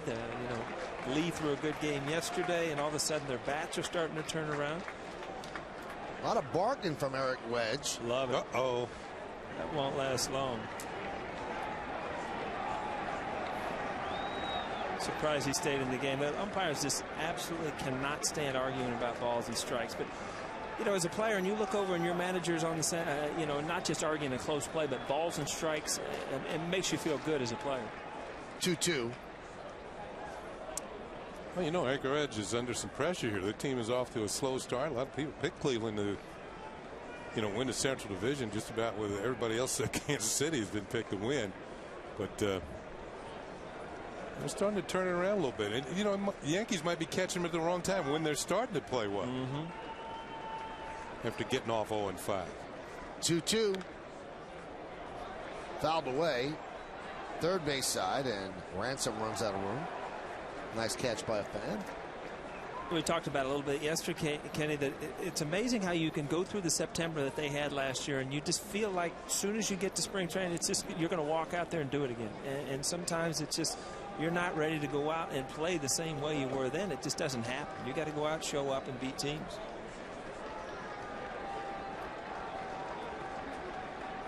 The 2-2 from Koch. Squibbed out toward third, caught on a fly by Ransom, and that will do it. But not before the Indians retake the lead. 3 runs on 3 hits and a big walk. We're halfway through. Yankees down by 2.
An all-new WB Mason presents the Joe Girardi Show as the skipper reflects on this home opening series against the Indians and looks ahead to the A's and the Red Sox. It's the Joe Girardi Show Sunday at 5, and it's only on Yes.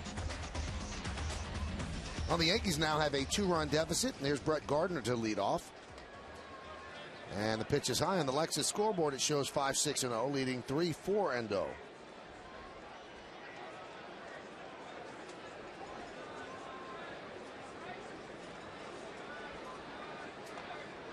There's that breaking ball. The count now 1-1.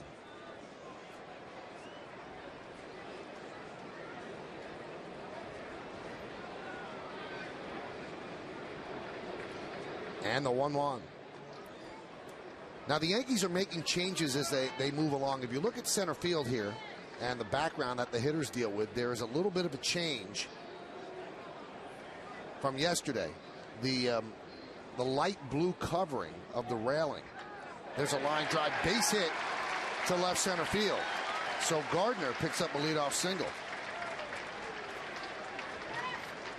Now that light blue covering, that covers up a guardrail between the seats, and Jorge Posada talked to the Yankees and said, when the sun shines down on that rail, I'm getting some reflection, so can you cover it? And they did that. And the Yankees tonight will also, there's a shed over those seats just underneath the huge scoreboard, and they're going to paint this part over here.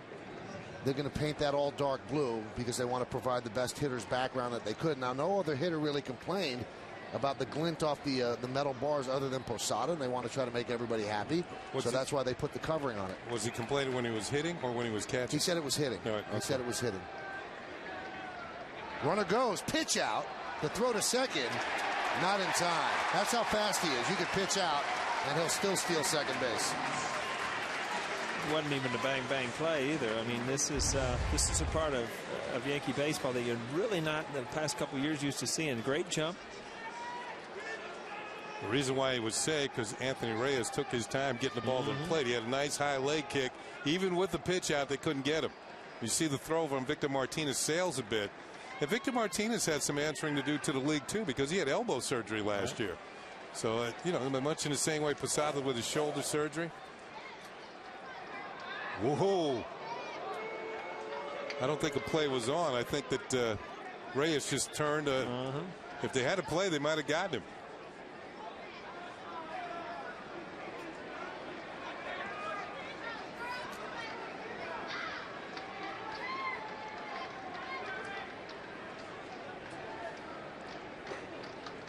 Outside.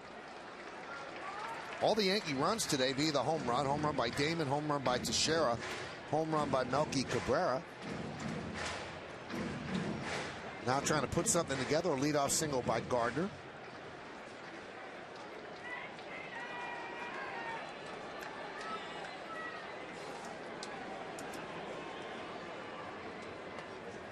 He continues to throw that breaking ball. He's had elbow problems in the past, and I was talking to some Indians people today. They said they hold their breath every time he pitches, every pitch that he throws, because they just don't know if that elbow is going to blow out. 76 pitches for Reyes, 41 strikes. And Carl Willis goes to the phone, and the Indian bullpen is going to get busy. 3-0 to Jeter. He swings and lofts it to right field. Chu is there. He'll make the catch. Tagging is Gardner. What a throw by Chu. Backing up is Reyes. Boy, does Chu have an arm. Yeah, that surprised me too. That wasn't even going to be a close play with Gardner running, but stays behind the ball. He's on top. A little high, but I'll tell you what, had some carry to it, didn't he, Kenny? Yeah, good thing that Reyes was where he should have been, backing up third, or this ball might have gotten into the seats. Yeah, a little high throw by DeRosa, but Reyes is there over the shoulder of Robbie Thompson. There's Gardner. You know, he's thinking he's in there easily. All of a sudden, Robbie Thompson, get down. Johnny Damon pops one up. Let's see if Gardner tags and tries to score on Graffinino's arm. He's tagging, draws the throw, but the throw is cut off by Garco. So Damon does not do the job. He does not get Gardner in from third, so now the Yankees will need a 2-out hit. That's the only chance you could have taken because Graffinino ended up catching the ball. That ball right there, with the second baseman going back, every once in a while you can take a chance. You know, it's a center fielder's job to try to get in there and take those in-betweeners so you don't give that guy on third base a chance. Just because he's on his back leg, you see there, but it wasn't quite deep enough.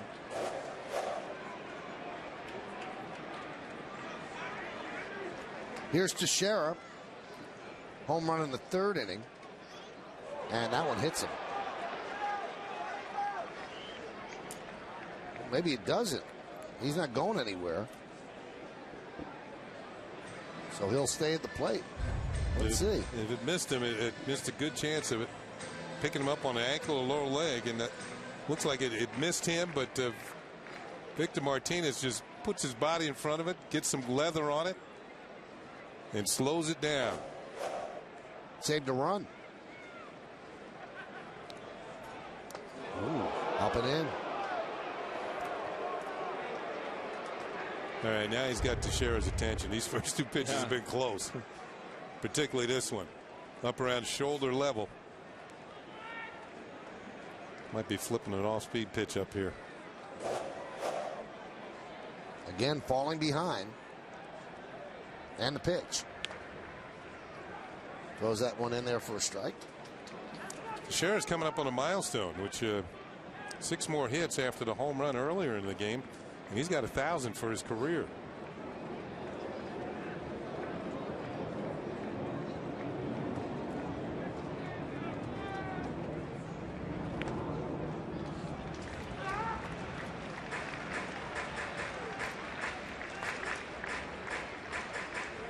Where as a hitter, every once in a while you look out there and you'll see that pitcher starting to glance over the on-deck circle to see who's coming up next, telling you, you're probably not going to get anything to hit here.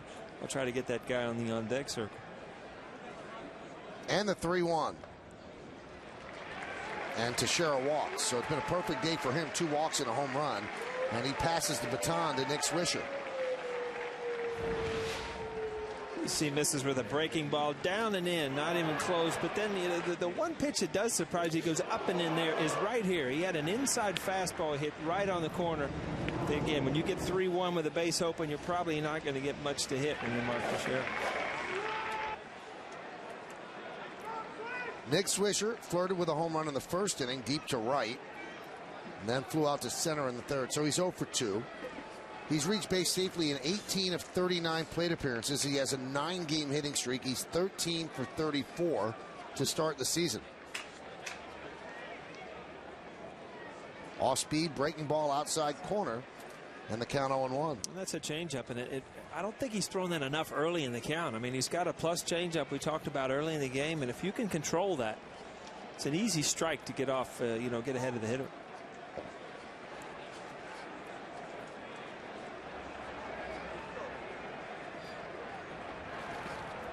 Another off-speed pitch. Count 1-1.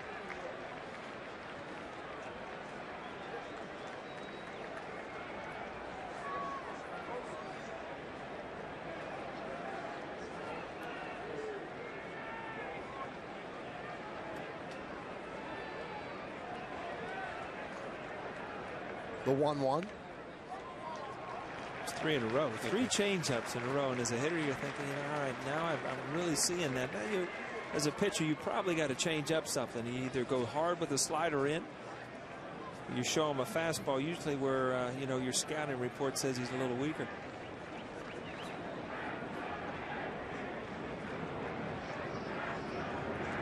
The 2-1. 3-1. On deck is Jorge Posada. Now, Kenny, you've gotten so cute with throwing 3 changeups. Now you're 3-1. And now what do you do? Suggests he's pretty careful here because Swisher's been a hot hitter. Right.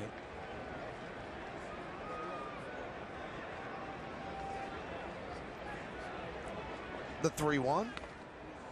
Count is full.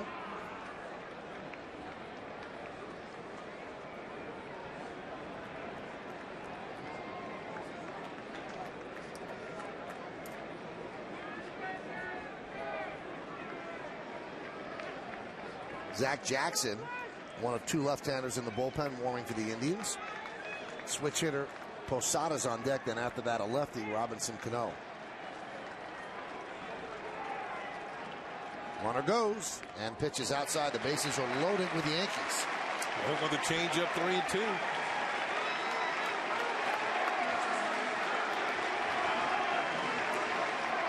Check out the sequence of pitches to Nick Swisher. Off-speed pitch, drops in there for a strike. Tried it again when that's a little low. That's outside, 2-1. 3 straight changeup, fastball misses. Fastball hits the corner. 3-2 changeup, nowhere near the strike zone, ball 4. Now, one thing that John Flaherty always says is he could tell if a hitter's locked in just by the way he takes pitches. And it seems like Swisher's been locked in since opening day.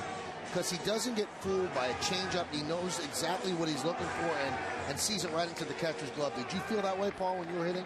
That if you could take a pitch that you were all right? Yeah, especially, I mean, early in the count when you're taking off-speed pitches and you don't feel as a hitter that you're fooled, but then you know you're seeing the ball. And there's so much about seeing the seams of the baseball. And when you start reading the seams, whether it's a fastball, changeup, anything, then you know mechanically you're doing things right because you've got time to see the ball. Well, Nick Swisher is on first. One of 3 Yankees on the base paths. You've got Gardner at third, Teixeira at second, Swisher at first, Posada at the plate. Now, Posada is 0 for 4 with runners in scoring position so far this series. You see his numbers with the bases loaded. A third of the time he comes through. He has 7 grand slams. They're calling it Posada's Palace. And there's a strike. Boy, Reyes doesn't give in. Nothing over the plate. We're in the bottom of the 5th inning. Yankees are trailing 5-3. We told you Posada asked for the new hitter's background. And he's got it in center field. Pitch is high. I don't know if it's Martinez or if it's Reyes who has lost confidence in this curveball. We've seen 2 or 3 batters with a lot of pitches in, and they've all been straight changeups and fastballs. We haven't seen that overhand curveball that he showed early in the game. The 1-1. Fly ball deep left. Backing up Francisco on the track, and he makes the play up against the wall for the final out of the inning. So Posada flirted with an extra base hit that would have cleared the bases, but Francisco battling the sun, back, feeling for the wall, and making the play as he hit the wall for the final out of the 5th inning as Posada strands 3. No runs a hit, no errors, and 3 men left. Posada says, oh, just a little more. Okay, good news.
Well, hits it pretty well to the opposite field.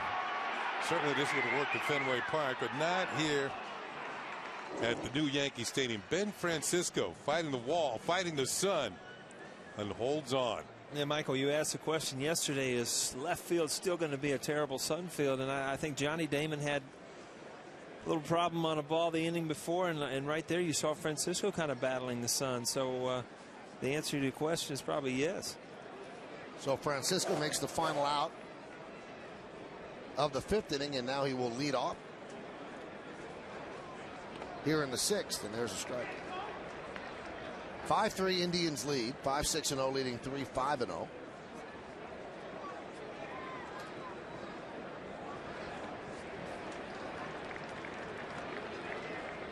And the count 0-2. You know, making a nice play. Sometimes you can be struggling with the bat and you still help your team out. Francisco's just 2 for his last, or make that 3 for his last 25. You know, it's funny. I was watching that last play kind of in slow motion, and some foul that one. You almost saw that look on your face right before you catch it. It's like, oh, there's just that terrified look. Am I going to get to this? And if base is loaded, you know what it's going to be if you don't get to it. That heart starts racing.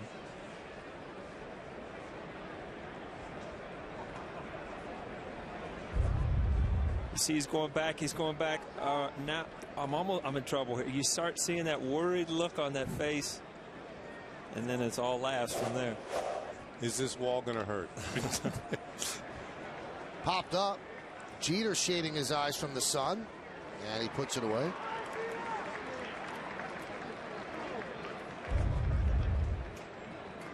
You notice that Derek's got his sunglasses on, but he's got them on the bill of his over the bill of his cap there, as if using his glove alone to make the play. A lot of people, I mean, we went to those, or the Oakleys or something that you put on the bill. Everybody used to wear flip downs, but you know, why would you put them on your cap? Because you can be out there sometimes, and the sun can change enough in one inning where you have to put on glasses, and you know, it's better to have them. And you see Johnny Damon's got the old-fashioned flip downs. Most people have gone with the Oakleys or the Nike or whatever one you want to play. What's the difference? What's better? I always thought, I mean, late in my career, I always wore the Oakleys because you could wear them throughout the play where nothing changed. That flip down, sometimes when you're running and you know those things move a little bit and you have to flip down, you can actually lose the ball for a minute, you know, for a second or split second, and it can make a big difference whether you make a play or not. So even the umpires have gone to them.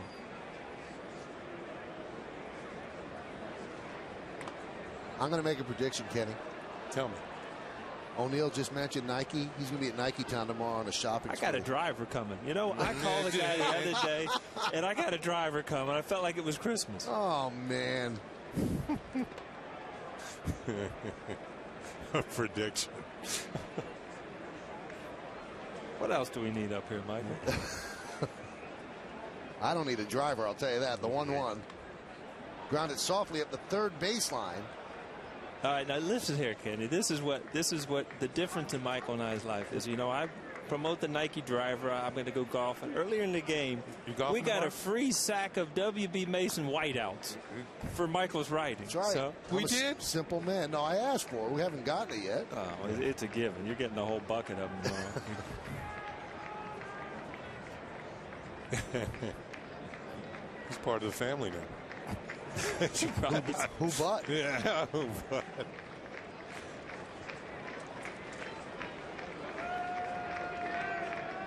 The 1-2. You know what's amazing, Kenny, is that I've known O'Neill since he came here, and I never saw him more shocked. A shocked look on his face than 2 years ago in Chicago when he actually had to pay at the Nike store. You know, I wasn't shocked. I told you it was just kind of, it was sad. You know, when you go to the counter and they don't just comp your Nike bill anymore. It's kind of, you know, it's a wake-up call. That you're not playing anymore. Things are over. Yeah. Another wake-up call was during the Cubs series when they wouldn't let you in the clubhouse. Yeah, well, that's a daily thing. That's just not the clubhouse. That's Cubs series. Happened to Mr. October, too, so don't feel like the Lone Ranger. I think it happened to Bernie yesterday. Just took his guitar and went out to center field instead. With 2-2, swung on and missed. And Phil Koch with an impressive sixth inning for the Yankees. He retires the Indians 1-2-3. We go to the bottom of the sixth. Indians 5, Yankees 3. Yes.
close out this series with the Indians here in the Bronx. Coverage starts at noon with batting practice today, followed by the Tri-State Ford pregame. Then Paul O'Neill, Ken Singleton, and I bring you the call from the booth. It's the Indians against the Yankees. It all starts Sunday at noon. And it's only on, yes, tomorrow's game is going to be on Fox. So you could watch that. I believe that Joe Buck is here with Tim McCarver, and they'll be doing the game. We saw Tim McCarver today. So we'll recharge our batteries and be back on Sunday. The Yankees need a little rally in their bones right now as Robinson Cano leads off, and there's a new pitcher for the Indians. It's Zach Jackson. So Anthony Reyes goes long enough to get the victory if the bullpen for the Indians can hold on. Second game for Jackson. 6 strikeouts in 4 innings, impressive without a base on balls. So Zach has been exact out of the bullpen. You look at Reyes. I mean, he leaves the game with the lead, but the times that he got hurt is when he dropped behind him. And if he pitches ahead, he can be very successful. The Indians got Jackson in the trade for CC Sabathia. He was part of that deal. And the pitch to Cano. Fouled away. The big guy they got back, Matt Laporta, is a first baseman, outfielder. He's got great power, and they will call him up shortly. Jackson has not pitched since April 9th, so this is April 17th. You do the math. That's 8 days.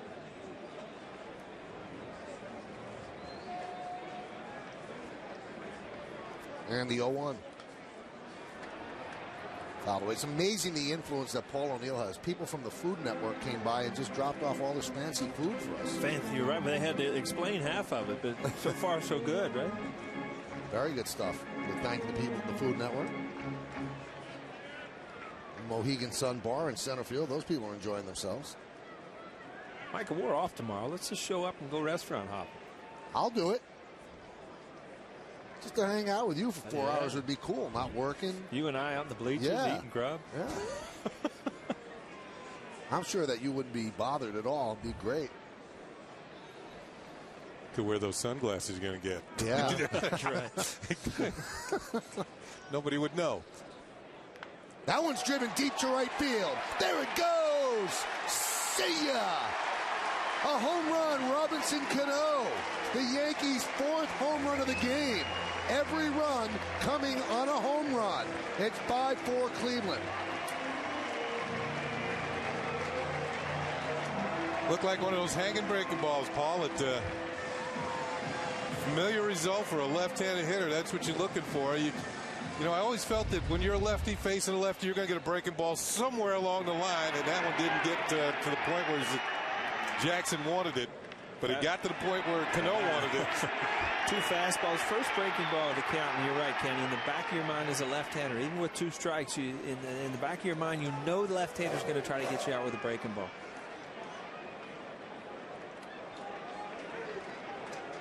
Manual scoreboard. They had that 6th hit, and Cano already has more hits this month than he did all of last April. He has 17. Last April he had 16. Still a lot of games to go this month. And he's now got a 6-game hitting streak.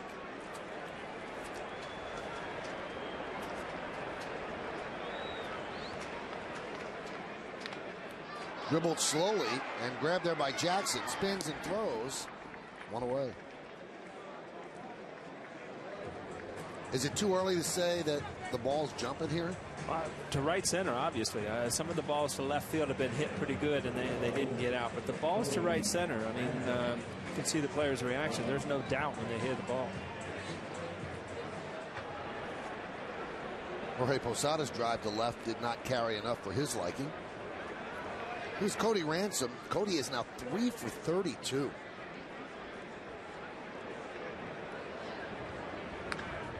And there's a base hit. He reached out and tapped it the other way.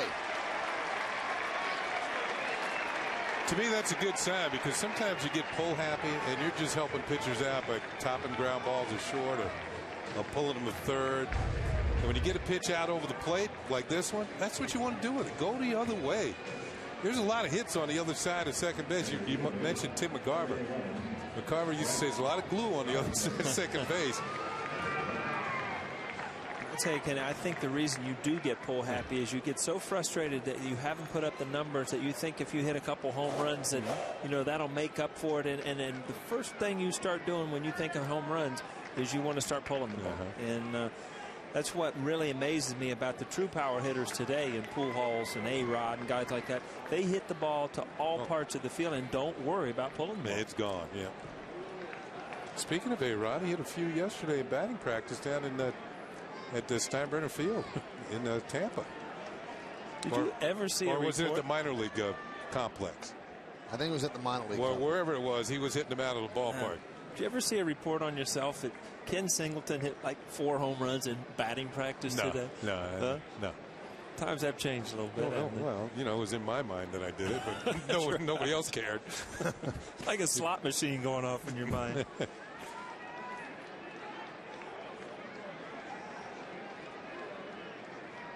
And this is not a knock on Cody Ransom, but this really adds to the old adage, you know, you don't really know what you have until it's gone. I think a lot of people took Alex Rodriguez's production for granted. You know, maybe he didn't hit in the playoffs, but he helped them get to the playoffs several years, and all of a sudden you realize how good he was when he's not here, and they need him back. Not only with the bat, but just as an all-around player. I mean, defensively. Soft ground ball to short. Ooh, got him. Just got him. That's some play by Cabrera.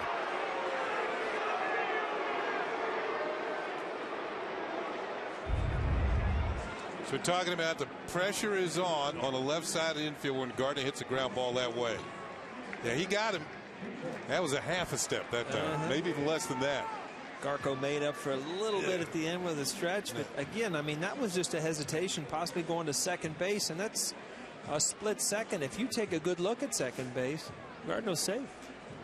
How much of a different hitter would you be if you could run like that? Well, again, it adds so much, it puts so much pressure on the defense that you can't bobble the ball. And when you know you can't do something, you have a tendency to do it. And defensively, it puts pressure on you. Well, the Indians now go to the bullpen with Derek Jeter due up. Yankees are 1 run away. Time runs at second base. Stay right here.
% of you felt Posada's home run was the top moment, but the majority felt it was Babe Ruth's bat.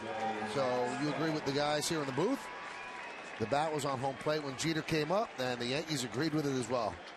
Mark Teixeira goes, wow. Nick Swisher wants to take a hack.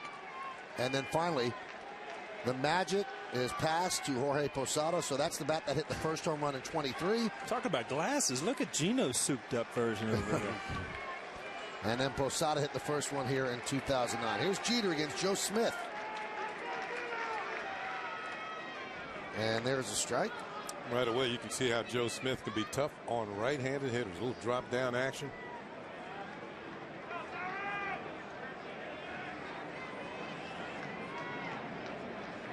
Those are his numbers.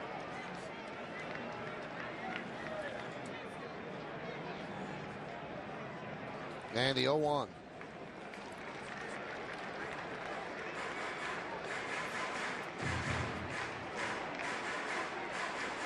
New Yorkers might remember Joe Smith. He pitched for the Mets last year.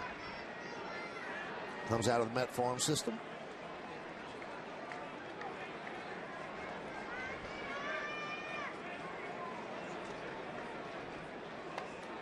And there's a strike. Yeah, I think it was Vin Scully last year when the Mets were out on the West Coast that Joe Smith got up in the bullpen, and Vin Scully said, if I didn't know better, I think he was warming up under an assumed name. Those Fordham guys are sharp, aren't they? Well, that one is. The 1-2. Grounded foul behind the plate. You got two Fordham guys here in the booth with you, Kenny. Me, yeah, and Ryan Rucco, our statistician, information guy. Well represented.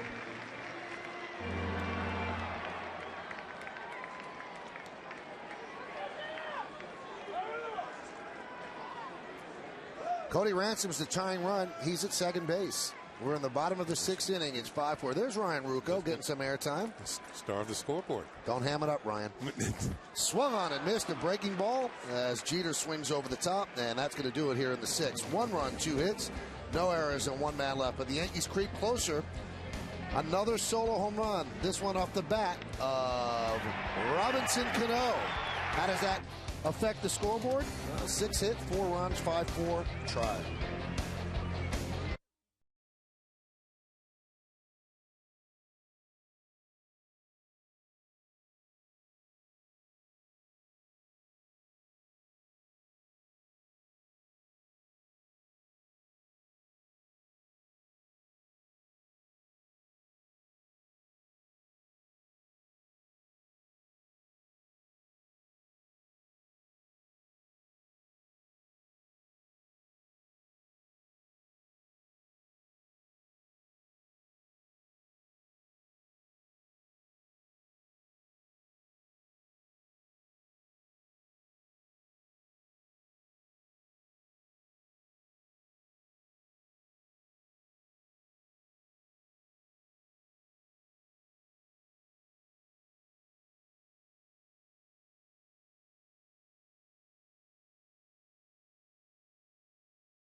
All fans in attendance on both days are going to receive a 2009 Yankee Stadium inaugural season calendar courtesy of Subway.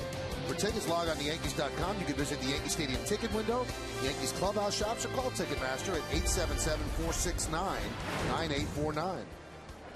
I'm glad the new calendars are out. I was in a friend's house the other day, Frank. You know Frankie, don't you? Remember Frankie? No. Frankie was always here. Really? We were walking through Frankie's kitchen the other night. I'm like, Frank, I'm looking at the schedule. I'm thinking, you know, I'm in the wrong city here. The Yankees aren't even home this weekend. I'm like, Frankie. There's a base hit off the bat of Grady Sizemore. Frank, this is last year's schedule. He said, yeah, I haven't got this year's yet. So was Frankie the one with the really pretty wife? Everybody's pretty. I mean, what am I going to say to that? Mary's more than pretty, though. Okay. All right? She's a wonderful girl. Oh, great. Imagine if you said, no, his wife's not good. How did I get out of Frankie's kitchen onto his wife? Just tell me about that. That's definitely you. Well, that is going to be it for Phil Koch as Joe Girardi is going to go to the bullpen with Mark DeRosa due up. The Yankees are trailing 5-3. We're here in the 7th, and you are watching Yes.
Jones has the quotes from the clubhouse.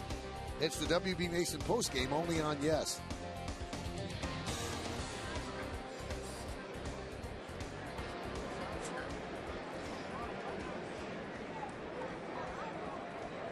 Jonathan Albaladejo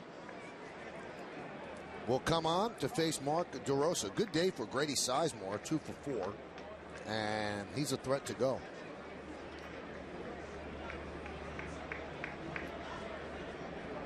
Phil Koch did a good job, retiring 4 in a row before giving up the hit to Sizemore. The Albaladejo's numbers.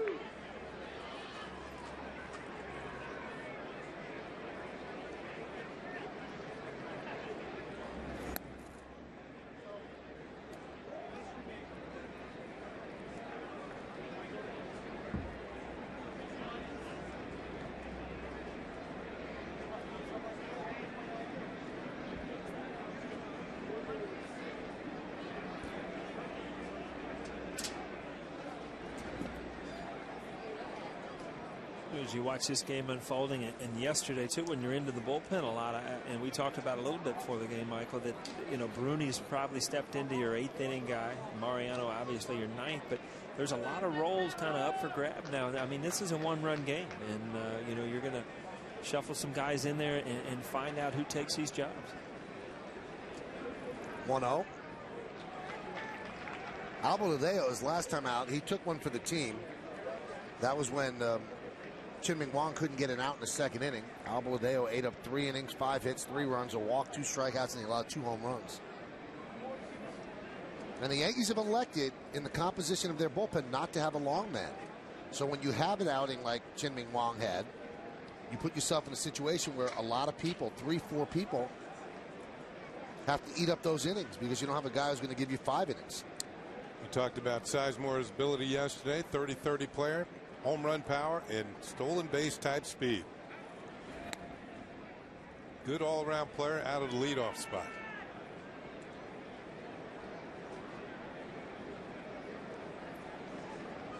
Guess it's just the coincidence that the all-time greatest leadoff hitter, Ricky Henderson, wore number 24. And that's what Sizemore has on his back. Grounded to 3rd. Let's see if they can turn 2. There's 1. Under first. It's a double play.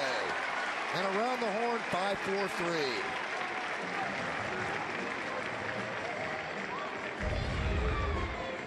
Nothing better in a pitcher's eyes than a double play. Cody Ransom gives Robbie Cano a good ball he can handle. Sizemore gets down there pretty quick. Spikes up. Looks like he got Robbie on the foot. See Robbie give him that little look as he came by. Not this time. Well, second baseman and shortstops, they know who the speedy runners are. It's amazing how low their delivery can get if they want you to get down. You know, you can start seeing that arm drop halfway down. You better get out of the way because they're not going to let up. Martinez tries to hold up. He cannot. And the count 0-1.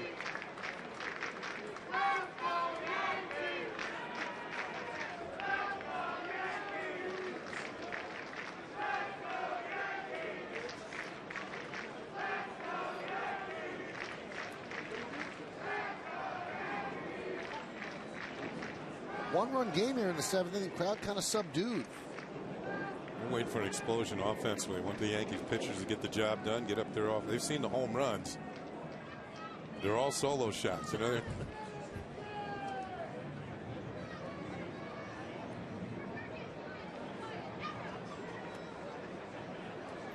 1-1. Paul, I know you grew up in Cincinnati and you saw the Big Red Machine. Hal McRae was part of that machine for a little bit. He was probably one of the toughest guys going into second base. I heard that. Yeah, I heard that from a lot of people. And the second baseman really knew when he was on first. They wanted that ball quick from the shortstop or third baseman, so they can get out of their way there before they get plastered in the left field. There's a ground ball to first, gobbled up there by Teixeira, so Albaladeo comes on and does a good job to get out of the inning. No runs a hit, no errors, and because of the double play, nobody left on base. At the end of 6.5 innings of play, it's time for the 7th inning stretch here at the new Yankee Stadium, but we'll stay right where we are, and we honor America here in the Bronx. A silent prayer as we remember the servicemen and women who are serving our country at home and around the globe.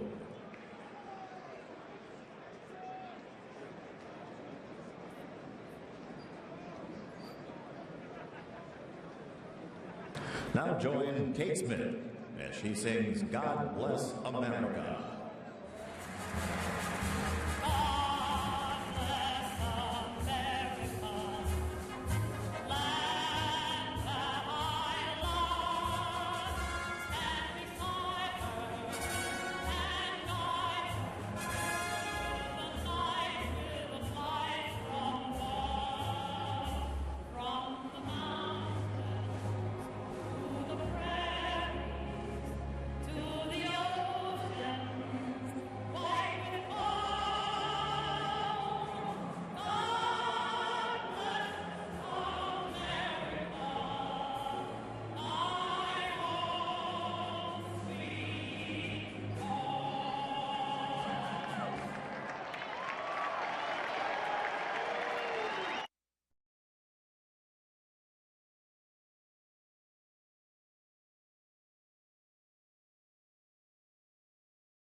Oh, we'll be here, Bob, and we look forward to joining you as well. Bottom of the 7th inning, Yankees down by 1. Long game. That guy was clean shaven at the start of the day. Can you imagine how that must feel in hot weather? That must not be fun. How long does that take? I mean, that's not a day or two. No, I think that's a work in progress. That's years. That goes back to Haight Ashbury. Yeah. Well, you must really hate Ashburn to do that. Johnny Damon will lead off the 7th inning. And a new pitcher for the Indians is Vinny Chalk. Going away. You might remember that name from the Blue Jays. 2 games for Vinny. 5 hits in 3 innings, so he has struggled out of the gate. Chalk spent some time with the San Francisco Giants. And the Indians signed him as a free agent.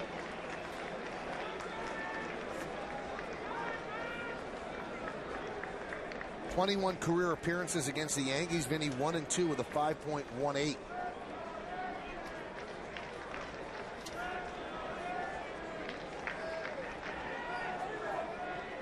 There's a strike. I think his signature pitch is a pretty good breaking ball. And remember when Shea Hillenbrand was traded from the Blue Jays to San Francisco? Vinny Chalk went along with him for Jeremy Ricardo.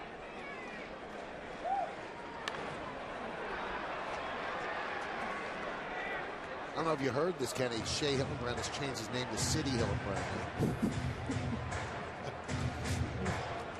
No, Shea Stadium, Paul, City Field. I didn't hear that. I I'm just sitting there looking at you thinking I've definitely missed something. You know, I'm looking at the flags over. I'm just wondering, are they still in order of what place you are in your division? Let's see. Yes, they are. Yeah. Yes, they are. The flags which used to be in the outfield now over the stadium and over the frieze or the facade.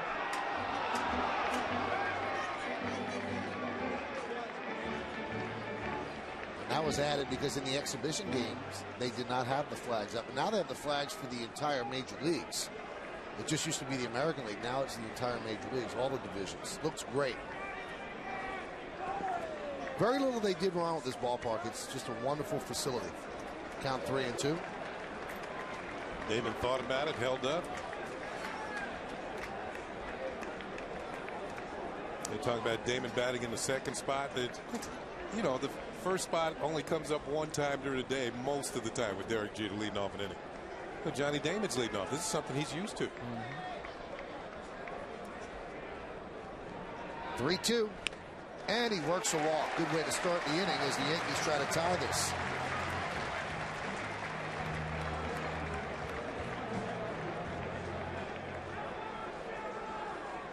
Yeah, but have a manager talking to himself. Those leadoff walks. I mean, this is a game that, you know, again, we've talked about Cleveland getting off to a tough start, and it looks like they're starting to turn around play a little bit better. But these close games where you have the lead late in the game, these are the ones you got to close out and win. Soft roller back to the mound. Chalk has one play, and he throws it past Garco. Damon rounds third. They're going to wave him home. Here he comes. Here's the throw from Garco. He's in there. Tie game. 5-5 as Teixeira ends up at second.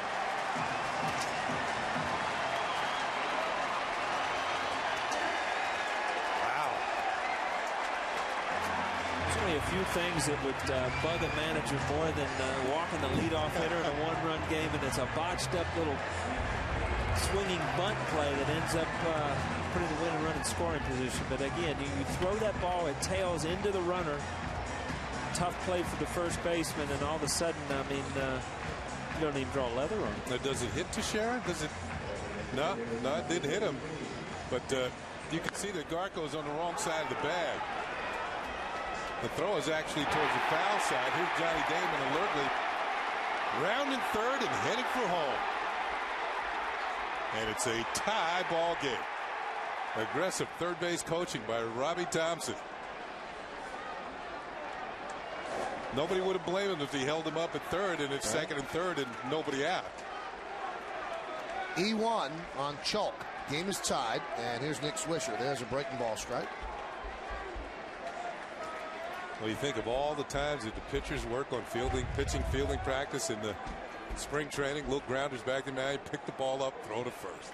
just gets repetitive. And watch the reaction on the Yankee bench as Damon comes in to score. And Nick Swisher tries to bunt. Bunt's foul. Maybe Nick's forgetting that he's batting cleanup today. He had DeRosa back at third, so tried to take advantage of that. Almost got a partial shift from DeRosa down to third base, and I mean, you could walk to first base, get a runner over all in one play.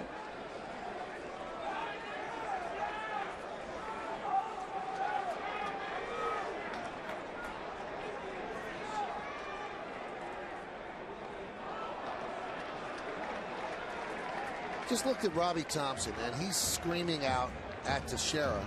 What's he saying there? Well, I mean, as a runner, you know that you can't keep looking back at the shortstop. So you have to trust your third base coach as far as, you know, you're okay. And there's only one thing you want to listen for, and that's back. And as long as you don't, you know, you're okay, you're fine. You know that shortstop's staying put. As soon as he makes a break, a serious break, you're going to hear one thing, and that's back.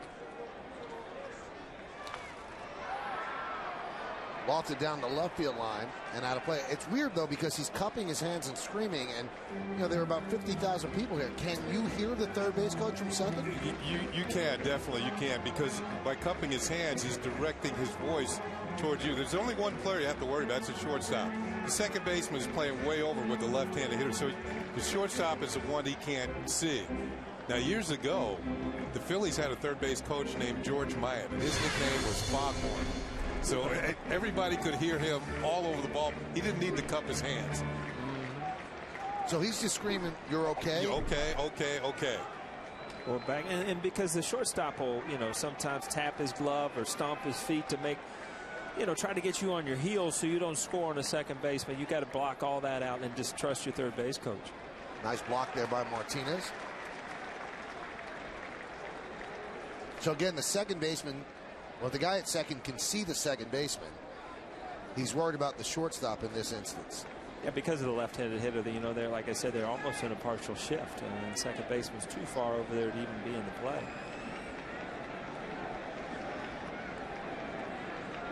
And obviously, if you know, Teixeira was more of a base stealer, you know, you'd have that shortstop in behind him a little bit more, trying to make up a little ground.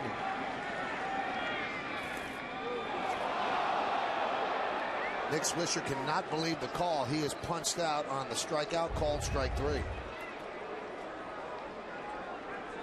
Fastball that might have tailed and hit the inside corner. That's what Vinny Chalk was trying to do. I don't know. That's pretty close. Maybe too close to take with 2 strikes. But Nick Swisher has a reputation to have a pretty good eye. I wouldn't have liked that called on me. No. Because you feel if that ball misses at the plate, which we saw it missed a little bit, and it was running back, it was either farther inside when it's in the hitting zone. And that's what you see as a hitter. You don't see where it ends up in the catcher's glove. You see where the ball is in the hitting zone, and that's, you know, 3-4 feet out in front of the plate. Now, Posada, although he had the first home run at Yankee Stadium yesterday, he has not done a good job in this series with runners in scoring position. He's 0 for 5, and he's left 11 runners on base in this series. Last time up, he left the bases loaded with a deep drive to left field. Then Francisco ran it down. Another nice block there by Martinez. Posada wasn't the only one yesterday. The Yankees left 15 men on base. You know, that's a team thing yesterday.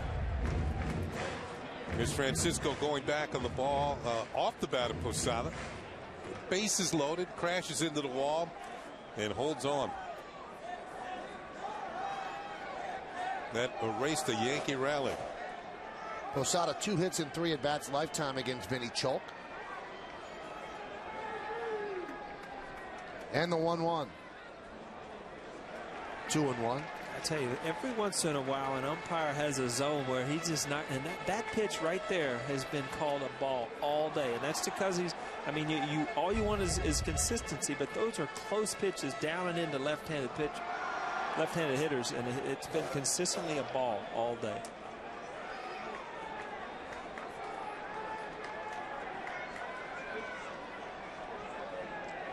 The 2-1.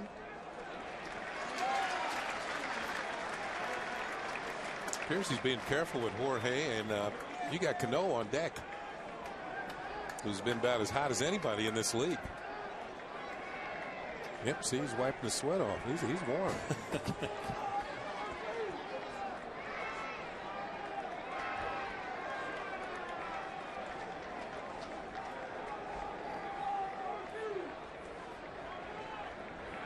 Look out. So that's a walk to Posada. Now they have to deal with Cano. They're trying to bury it inside, and like Paul said earlier in the game, you don't want to miss out over the plate. If you're going to miss, you're going to miss in. And with the base open, Posada will just head on down to first base. You might see that 27 on the right sleeve of the Indians. And that is to honor Herb's score, their longtime broadcaster. Herb used to pitch for the Indians as well. Wore number 27. And he passed away over the winter.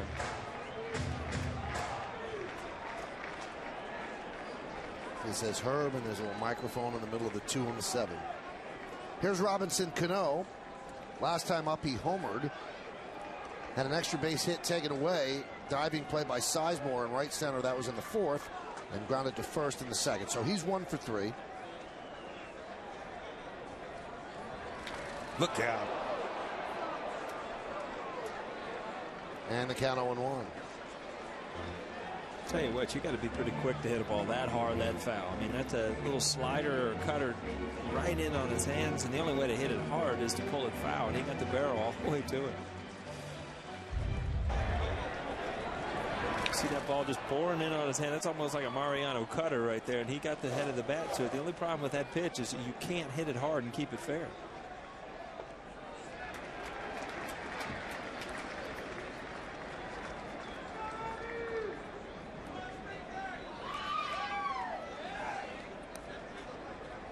They've announced the crowd here at the stadium, 45,101. Yesterday, slightly over 48,000. Second game ever at this new facility. Trying to get the lefty to bite on that ball, diving down and in. Now, we mentioned it's Chalk's best pitch, his breaking ball. It's very effective to the right-handers, and it can be to the lefties if it starts it out just at the knees and makes it drop out of the zone. Makes it look like a strike, then all of a sudden it's gone. But Cano showing some patience. Takes that one for a ball.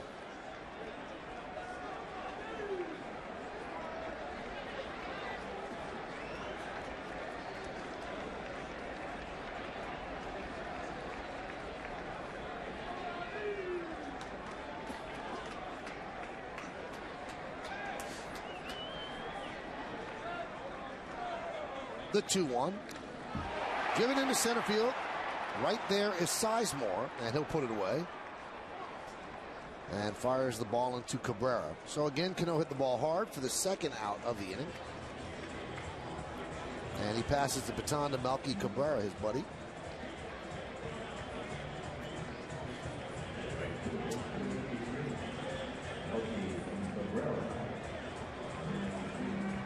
Melky with a solo home run. That was in the 4th inning. He's 1 for 3. Flew to left. That was in the 2nd. Home run to right, and then grounded back to the mound.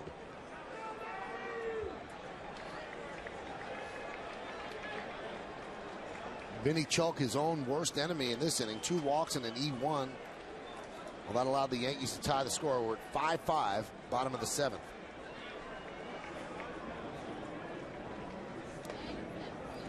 Strike to Cabrera. Cabrera batting 7th today, playing right field for the Yanks.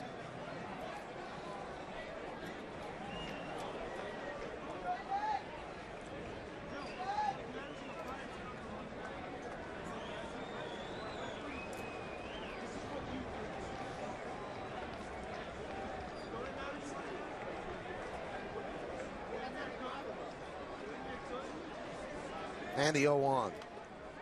Fouled away. Melky 4 for his last 9.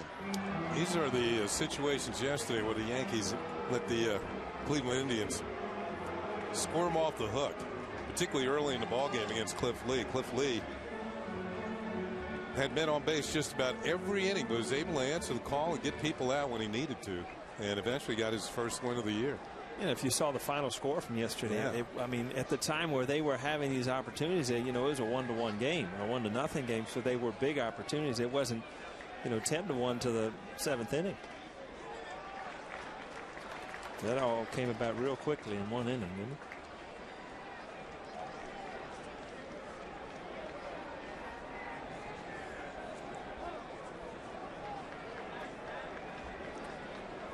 Teixeira leads off second. Posada off first. 2 men out.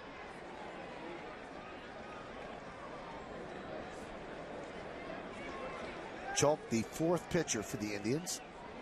He deals. Fly ball, left side. And that makes the seats out of play. It's interesting when you have the Yankees have 2 switch hitters involved here. You got Teixeira at second, and it was his dad, John, who taught him how to be a switch hitter. When he was about 12, 13 years old, his dad said, go for it, become a switch hitter. Melky Cabrera, on the other hand, had a different way of learning how to switch hit. And now he tried it as a youngster, but what he did was a little unusual. Didn't matter who was pitching, a lefty or righty, he would hit from one side of the plate until he made an out. Then the next time he'd get on the other side of the plate. Wow. So that's how he became a switch hitter. And Jorge Posada at first, another switch hitter. Makes it very easy for managers to make those moves concerning your lineup when you have switch hitters.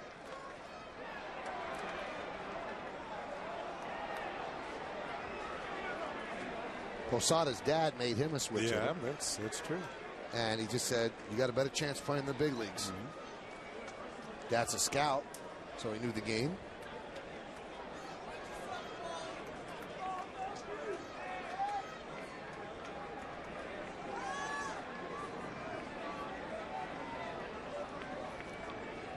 The 1-2. Nice block by Martinez. I'll tell you, Victor Martinez, who didn't do much catching last year because of an injury, and then when he came back, played a lot of first base, played first base yesterday. But he's been tested on these pitches in the dirt today, and first base might look a little bit better to him tomorrow. Yeah, I was going to say, I mean, they had Kelly Shopik in there yesterday, and defensively he's a very sound catcher, and they caught some fire with the power in his bat. But Martinez today has made some really, really good blocks.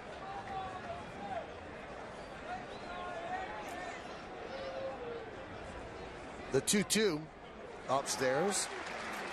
It was interesting the way he wiped his brow. He used the bill of the helmet like a windshield washer. A windshield wiper. It was great. I've never seen that before. This gives the Yankees a little bit of a break here with the count going to 3-2. That gives Teixeira a running start at second. Same for Posada at first in case there's an extra base hit.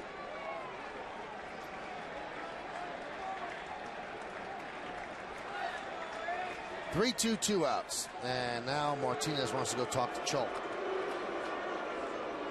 We better make sure about this pitch. We're in the bottom of the 7th inning, 5-5 game. Hey, Yankee fans, for all of your Bombers news and notes, visit YesNetwork.com. Read the latest blogs from your favorite Yes personalities, plus sign up for mobile alerts to get Yankee scores and news on your mobile device. For the best Yankees coverage on the web, visit YesNetwork.com. Kim Jones is blogging as we speak. Everything that goes on in this booth, Paul, is reported by Kim Jones now on her blog on YesNetwork.com. Good and bad. Good and bad. She's got plenty today, right? The 3-2 runners go, and it's popped up. The Yankees have been unable to get a big hit with runners in scoring position as Cabrera puts it away. But the Yankees tie the score. They tie it on a throwing error by the pitcher, Vinny Chalk. Johnny Damon heads toward third, waved home by Robbie Thompson, and the captain loves that it's 5-5.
cup coffee right now.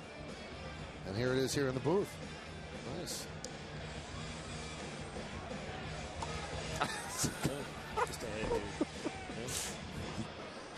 Well, there's a use for Paul's pen finally, Kenny. I can stir the coffee. Yeah. We go to the 8th. It's a 5-5 game.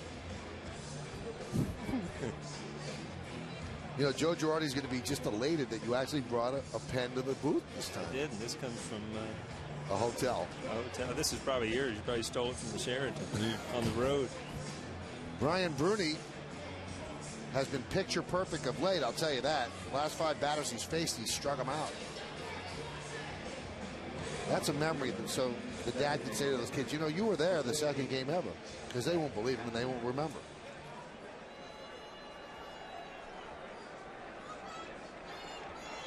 Oh, she couldn't wait. She couldn't wait. The girl with the cap. There you got it. Good job. Bruni deals to Hafner. And there's a strike. Bruni's last 5 appearances, 4 2/3 innings, 10 strikeouts, no hits, no runs, no walks. He has been challenging hitters.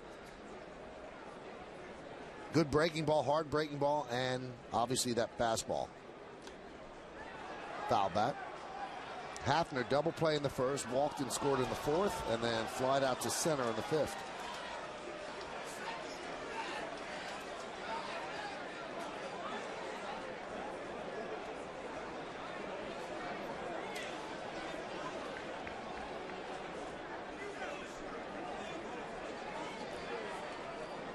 Hafner's nickname is Pronk, which stands for Project Donkey. The 0-2. Swing and a miss. 6 in a row by Brian Bruni. Well, let's take a look at the Indians' box score, which is brought to you by Heineken. Obviously, it's an in-game box score. And the Indians, to this point, have 7 hits, 5 by the top 3 in the order. And then you've got that double and ribby by Garco, another RBI by Ben Francisco, 2 walks by Asdrubal Cabrera, and 2 walks by Chu.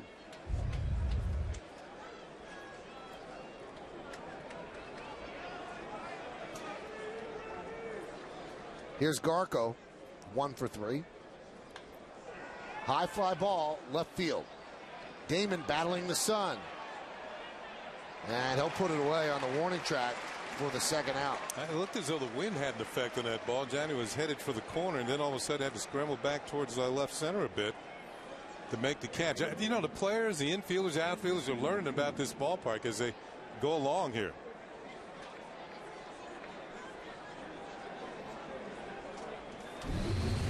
Hey fans, today and throughout the Yankees season on Yes, we're allowing you to vote along with the 3 of us here in the booth for the Chevrolet Player of the Game. Text your vote to 58772. Today's candidates are Mark DeRosa, number 1, number 2, Mark Teixeira, number 3, Johnny Damon, number 4, Grady Sizemore. You can vote now and make your voice heard. Standard text messaging rates apply.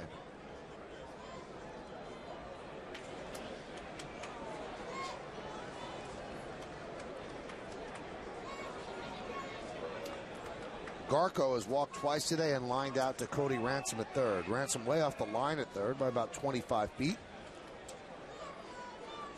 Outfield plays Chu straight away. And the only pitch all inning that Bruni's really missed with, and that was a high breaking ball that Chu could have done a lot with. When you throw in, you know, your good fastball, and then, you know, as a hitter, you don't expect to see that mistake. Sometimes you get away with it.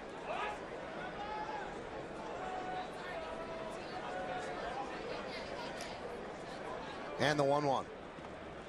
Nasty. Then you come back with a good one. Huh? Like I said, if you're a hitter right now and you're true and you go back, if you make an out here, you look back at that one pitch you had, where you hung a breaking ball and you fouled it back and didn't put it in play.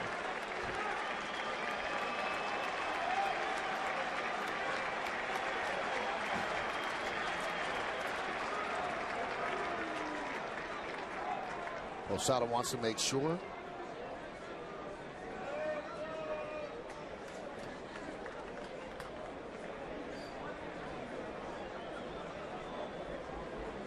Eric Wedge, his team trying to bounce back from their 0-5 start. They're 3-2 in their next 5 games. Joe Girardi's team is 5-5, and Joe sends out his pitching coach, Dave Island. And Island meeting with Posada and Bruni. You think he was an arbitrator on that play? Bruni didn't want to throw something. Posada wanted it. Or that's what I thought immediately. And then it was so long that I thought, you know, did he hurt a finger or something like that? But then again, he ran back like there was indecision on what they wanted to throw. 1-2. Well, that's not what they wanted to throw, but it's a foul ball. Just missed an extra base hit, along with Paul O'Neill and Ken Singleton. I'm Michael Kay, and you're watching Yankees baseball right here on, yes, a rare Friday afternoon start. We thank you for joining us as you head into your weekend. Good game so far, 5-5, top of the 8th. Bruni is turning into the Yankees' 8th inning guy early in the season, but he's been their most reliable. Chamberlain started, did not have great command. Koch, Albaladeo, now Bruni. Bruni was pitching well last year before he suffered that Lisfranc sprain in Chicago, and kept in great shape over the winter. Lost about 30 pounds over the last 2 years, but has not lost much velocity. The 2-2. Check swing, the count now 3-2.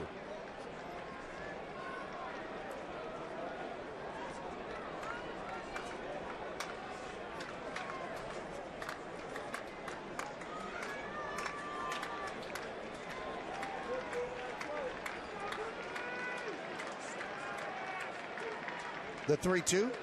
Swung on a miss, he struck him out. 7 of his last 8 batters he has struck out. So he retires the Indians in order 1, 2, 3. Chu goes down. So does the pitch. We go to the bottom of the 8th. 5-5 tie.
Cano with a home run, Melky Cabrera with a home run, and Ransom and Gardner each with singles, and walks to Swisher and Posada.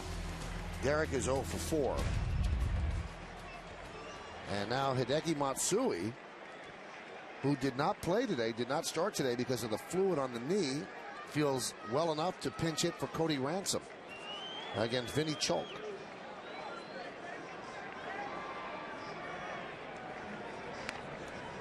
There's a strike. Jensen Lewis, the new pitcher. I thought Vinny was still in there. My bad. 5th game. 10 hits in 5 1/3 innings. Well, you look at the numbers of the Indians relievers, and they are just getting tattooed. Don't sugarcoat it, Mike. Huh? What was that? Don't sugarcoat it. Boys are getting tattooed. When you give up 2 hits per inning, that's tattooed. The 1-1. Last year, Lewis was a closer. And made good on 13 of 14 of save opportunities. Speaking of save opportunities.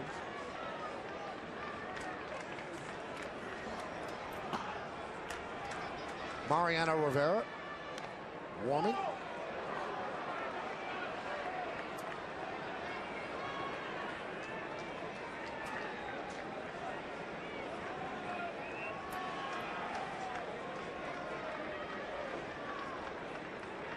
During batting practice, Matsui swinging with his upper body, not really driving off his legs. His knee is bothering him. Joe Girardi admitted before the game somewhat concerned. The 2-2. And you can see that was just all arms and upper body there. A weak hack by Matsui as he goes down swinging. And again, when everything's not intact, when your legs aren't with your upper body, you end up with swings like that. And it's kind of a helpless feeling as a hitter when you know that it's just not at 100%. Yankees do have Juan Miranda on the bench if they wanted to go that route. It's a borderline pitch, right? Tough to take with 2 strikes. Here's Brett Gardner. He's 1 for 3. And a breaking ball strike by Lewis.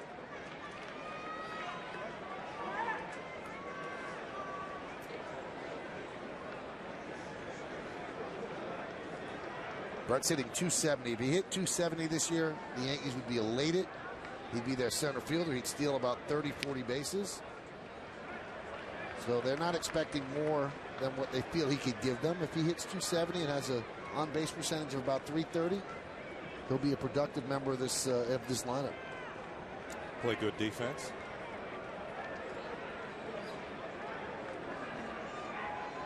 Seems much more comfortable than he did last year.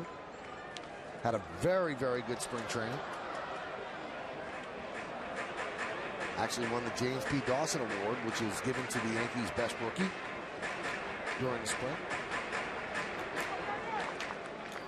Here's when you come up in a ball game, you've got 1 hit, you're 1 for 3, you're really fighting for that second hit. You know, in a situation where him getting on base and his ability to run, he could score on an extra base hit from first, he can move himself to second on a steal. That's what Mike was talking about. His ability to make things happen when he gets on.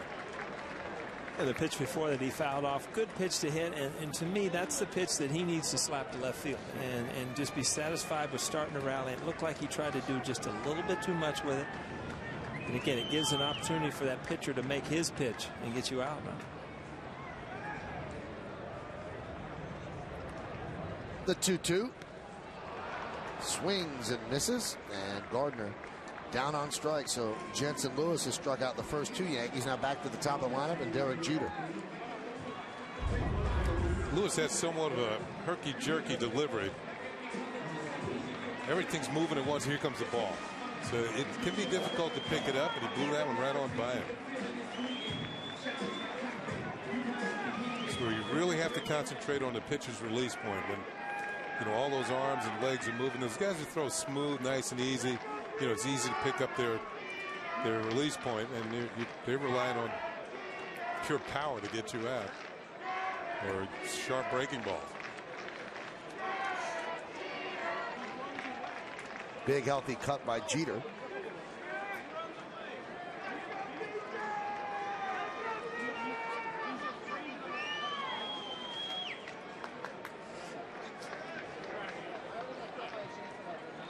Jensen Lewis against the Yankees, including today, career-wise, 5 1/3, 6 hits, 6 strikeouts, 1 run and 1 walk.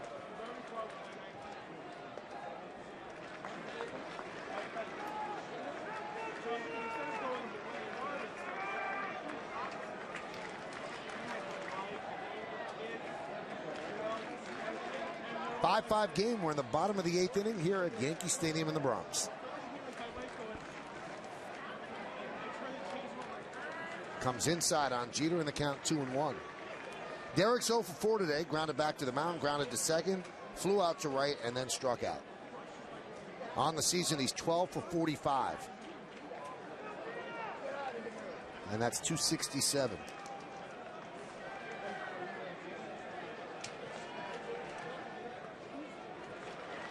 Working in and out on Jeter. Now the count 3-1. On deck is Damon, 2 for 3 with a walk. He scored 2 runs today. Had a home run, stolen base. Busy day for Johnny.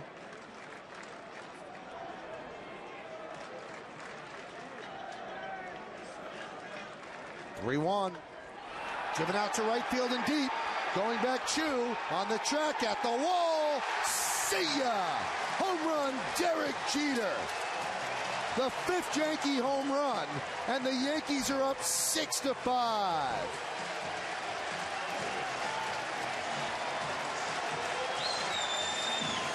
Well, you get ahead on the count, 3 balls and a strike, and you're looking for something you can load up on. Derek got good wood on it. All 3 of his home runs this year have gone to right field. He thinks so. Got good wood. It's about right here when Chu gets back to the wall. He starts the leap and doesn't. He's not getting it. Some fan has it for a souvenir. The reaction of the fans here at the stadium.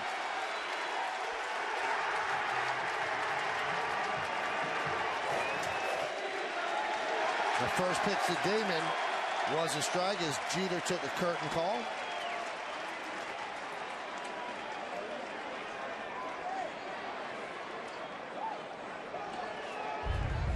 Again, you talk about guys that need to pull the ball. Derek's the best, even driving the ball the other way, looking for a home run, is to use that right field porch. Been seeing it for a long time, but he's so good in big situations. That's a time where, you know, you're 2 outs in the bottom of the 8th where a home run can help you get Mariano in for an easy chance at a win. You know, you go for a little bit more, and what happens? You use the ballpark and shoot one out to right field. Mariano will try to close it out. The Yankees, 6 runs, 5 of them on home runs. The 5 home runs, the most since August 1st of 07 against the White Sox. Home runs, Damon, Teixeira, Cano, Cabrera, Jeter. 2 balls, 2 strikes. Foul back. Again, Michael, you talked about it, the issues with the bullpen here for Cleveland. I mean, you've got Kerry Wood out there that you're dying to get to close out a big game here in Yankee Stadium, and you can't get to him as a manager. You look at Eric Wedges trying to figure out any way he can, and you were... He's like the Maytag repairman. That's right.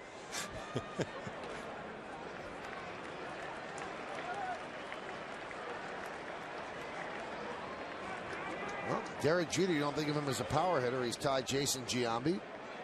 209 home runs for the Yankees. Derek has played many more years than Jason did with the Yanks. And the Yankees will see Giambi at the beginning of the week. Monday, Tuesday, and Wednesday, the A's coming to town. I bet he's got a nice beard this year, though. He's got a gray goatee. Oh, really? Yeah. A concession to age. The 3-2 as Johnny Damon walks. Good day for Johnny. He's been on base 4 times. Does that mean he was painting that big old mustache last year? You know what, it is kind of peculiar. All of a sudden it's gray.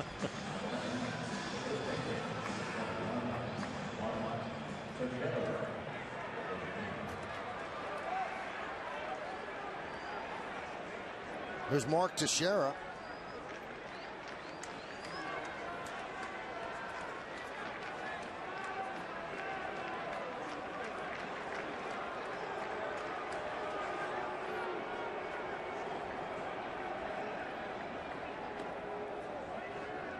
There's a strike. I'd asked Jeter, I'd interviewed him in Kansas City. I said, you think the ballpark plays small in the Bronx? He said, you're just asking me that because I had a home run. Because that's the only reason you're saying it. I said, no, I just wanted to know. The 0-1. Jeter didn't hit his third home run until June 1st of last year, so he's well ahead of his pace.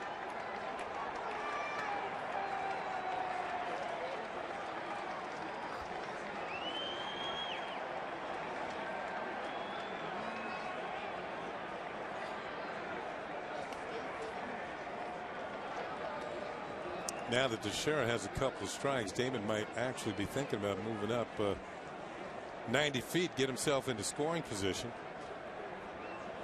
Sometimes you don't like to take the bat out of those big hitters' hands.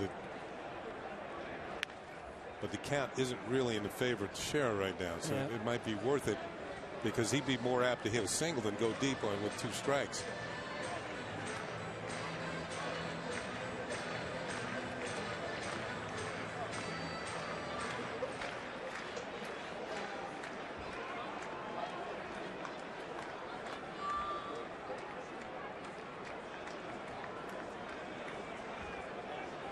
And the 0-2 just missed outside to Teixeira. Teixeira's 1 for 2 with 2 walks, and his E1 allowed Damon to score the tying run. Yankees are up 6-5, and if they hold on, their record will be 6-5.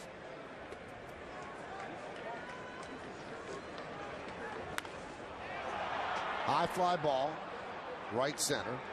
Sizemore there, and he'll put it away for the final out. So the Yankees have a save opportunity for Mariano Rivera. Why?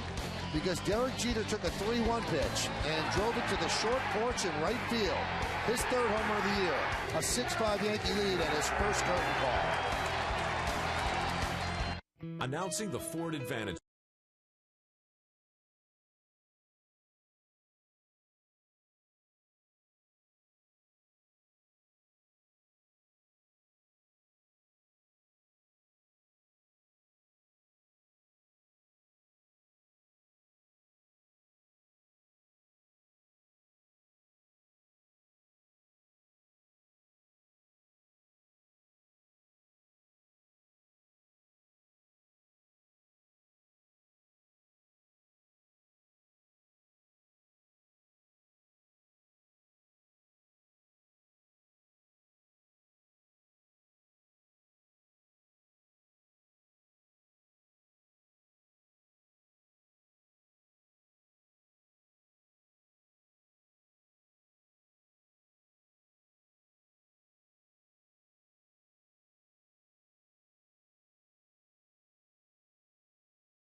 The game. Oh, plenty of driving this afternoon by the Yankees. Long drives, that is, and including this one. It came last inning. Derek Jeter on a 3-1 pitch. This is going to be our official Land Rover drive of the day. A home run to put the Yankees in the lead. They lead 6-5 as we go to the top of the 9th inning. Well, the most famous entrance in sports, the first time here at the stadium. Mariano Rivera comes in from right field rather than left, but the song remains the same. Enter Sandman.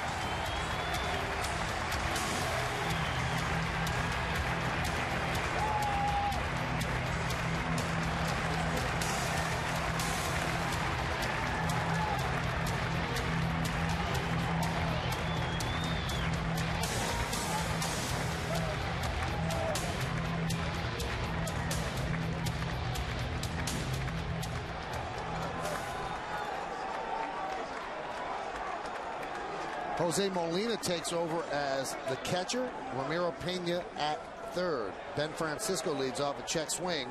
He did not go. The shadows starting to come over home plate. And that should help Rivera just a bit. There's Ramiro Pena at third. Remember, Matsui pinch hit for Ransom. And there's Jose Molina. The 1-0. Foul back. Tell you, the Yankee bullpen's been solid today. In relief of Jabba Chamberlain. Look at the numbers for Mariano this year. 3 strikeouts in 3 innings. 1 hit. Didn't walk anybody. He only walked 6 batters all last year. Well, you can get them all in a group picture. There's a strike.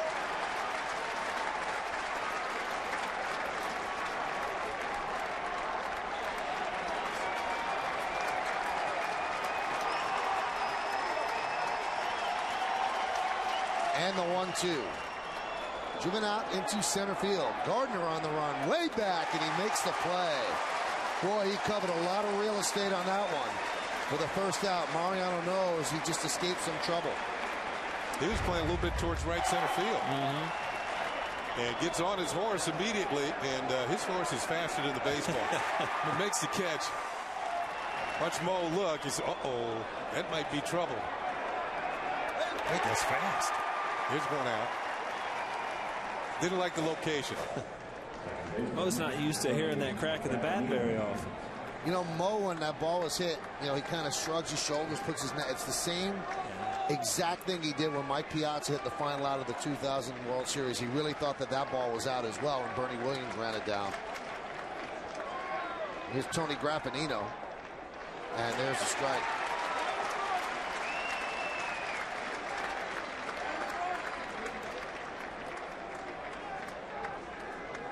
Creeping up on Trevor Hoffman, who's actually in town with the Milwaukee Brewers, who'll meet the Mets tonight.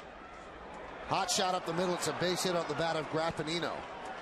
Hoffman is on the DL, but he is a member of the Milwaukee Brewers. Hey, after the final out, join Bob Lorenz back in the studio for the WB Mason postgame. Get a recap of all the action from this game against the Indians and then around the major leagues, of course. Plus, Kimberly Jones has the quotes from the clubhouse. It's the WB Mason postgame, and it's only on Yes. So Grappanino is on with the tying run. 2 batters, and they both hit the ball hard against Rivera. Here's Asdrubal Cabrera.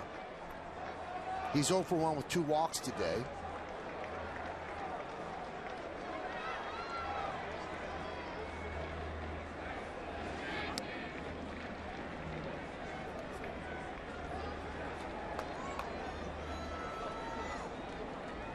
Checking to see how many outs there are.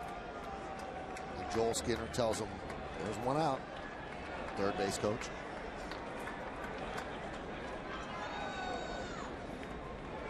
A strike.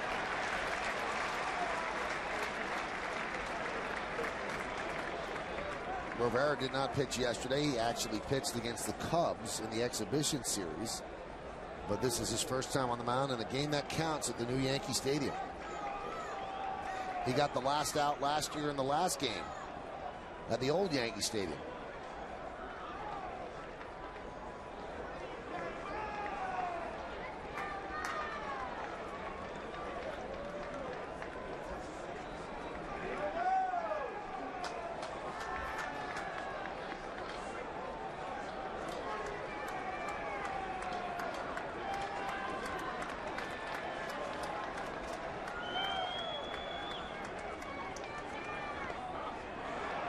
Just missed. Sometimes a catcher will tell you how he receives the ball, and it's called something other than he thought it should be. How long he holds it, then how long he takes to throw it back to the pitcher.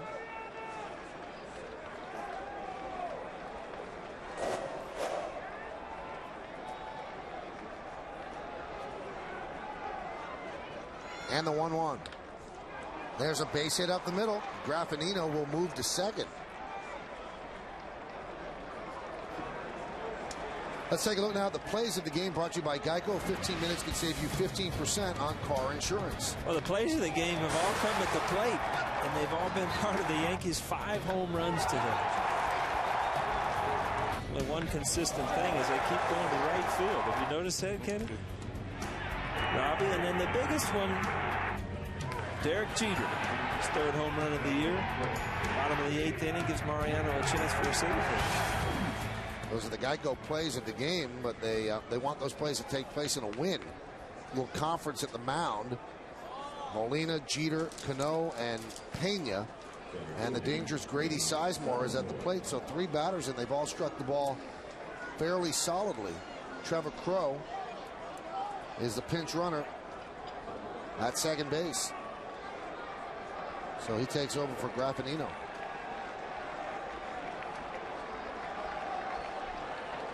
We're in the 9th inning. 6-5 Yankee lead. And Sizemore fouls it away.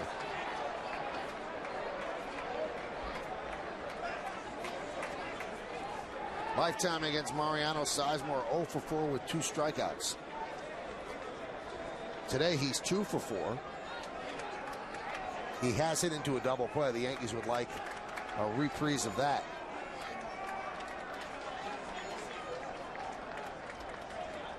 The 0-1. Upstairs.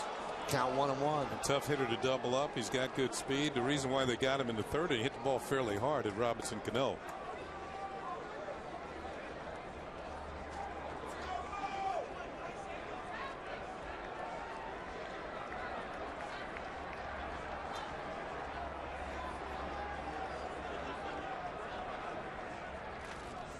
Fouled away.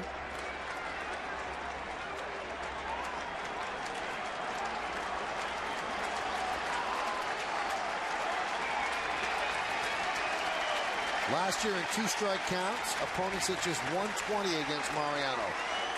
77 strikeouts in 153 plate appearances, so half the time he'll strike out with 2 strikes. Like that. 2 away.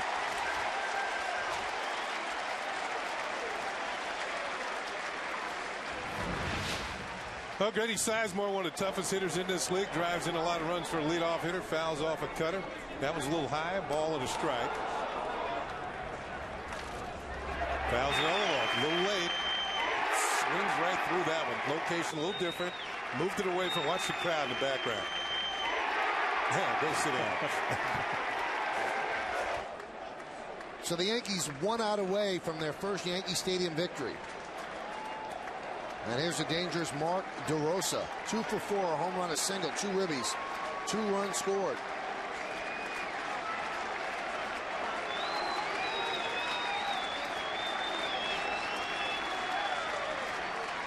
And the pitch.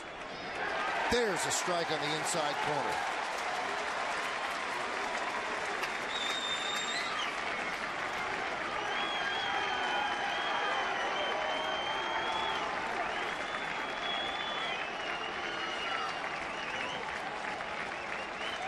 He's got the 3rd longest streak in the majors. Joaquin Soria has the longest. There's a strike on the inside corner. The Indians down to their final strike. See that cut fastball coming over the inside part of the corner. Tried to tie up the right-handers like he does the left-handers. It's been really his strength of being able to throw that cutter to both sides of the plate without missing out over the plate. That just caught a hint of the inside corner. Runners lead, 2 outs. And the 0-2.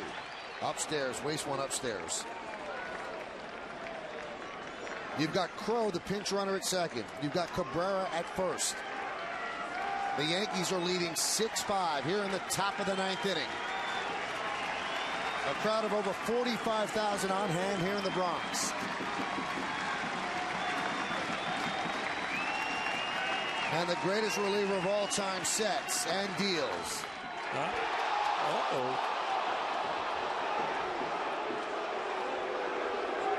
Joe Girardi thought that was strike 3, barking at Phil Cuzzy. Let's see what you think at home. That was just as good as the other one he called a strike. Yeah, that's a tough one to take right there. I was pulling my headset off. Well, Jeter thought it was over. We'll have to do it again, but first Molina wants to go out and talk with Rivera.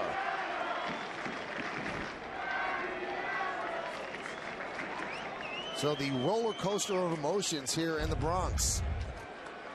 Mariano could not believe that was not strike 3. Very rarely shows emotions on the mound.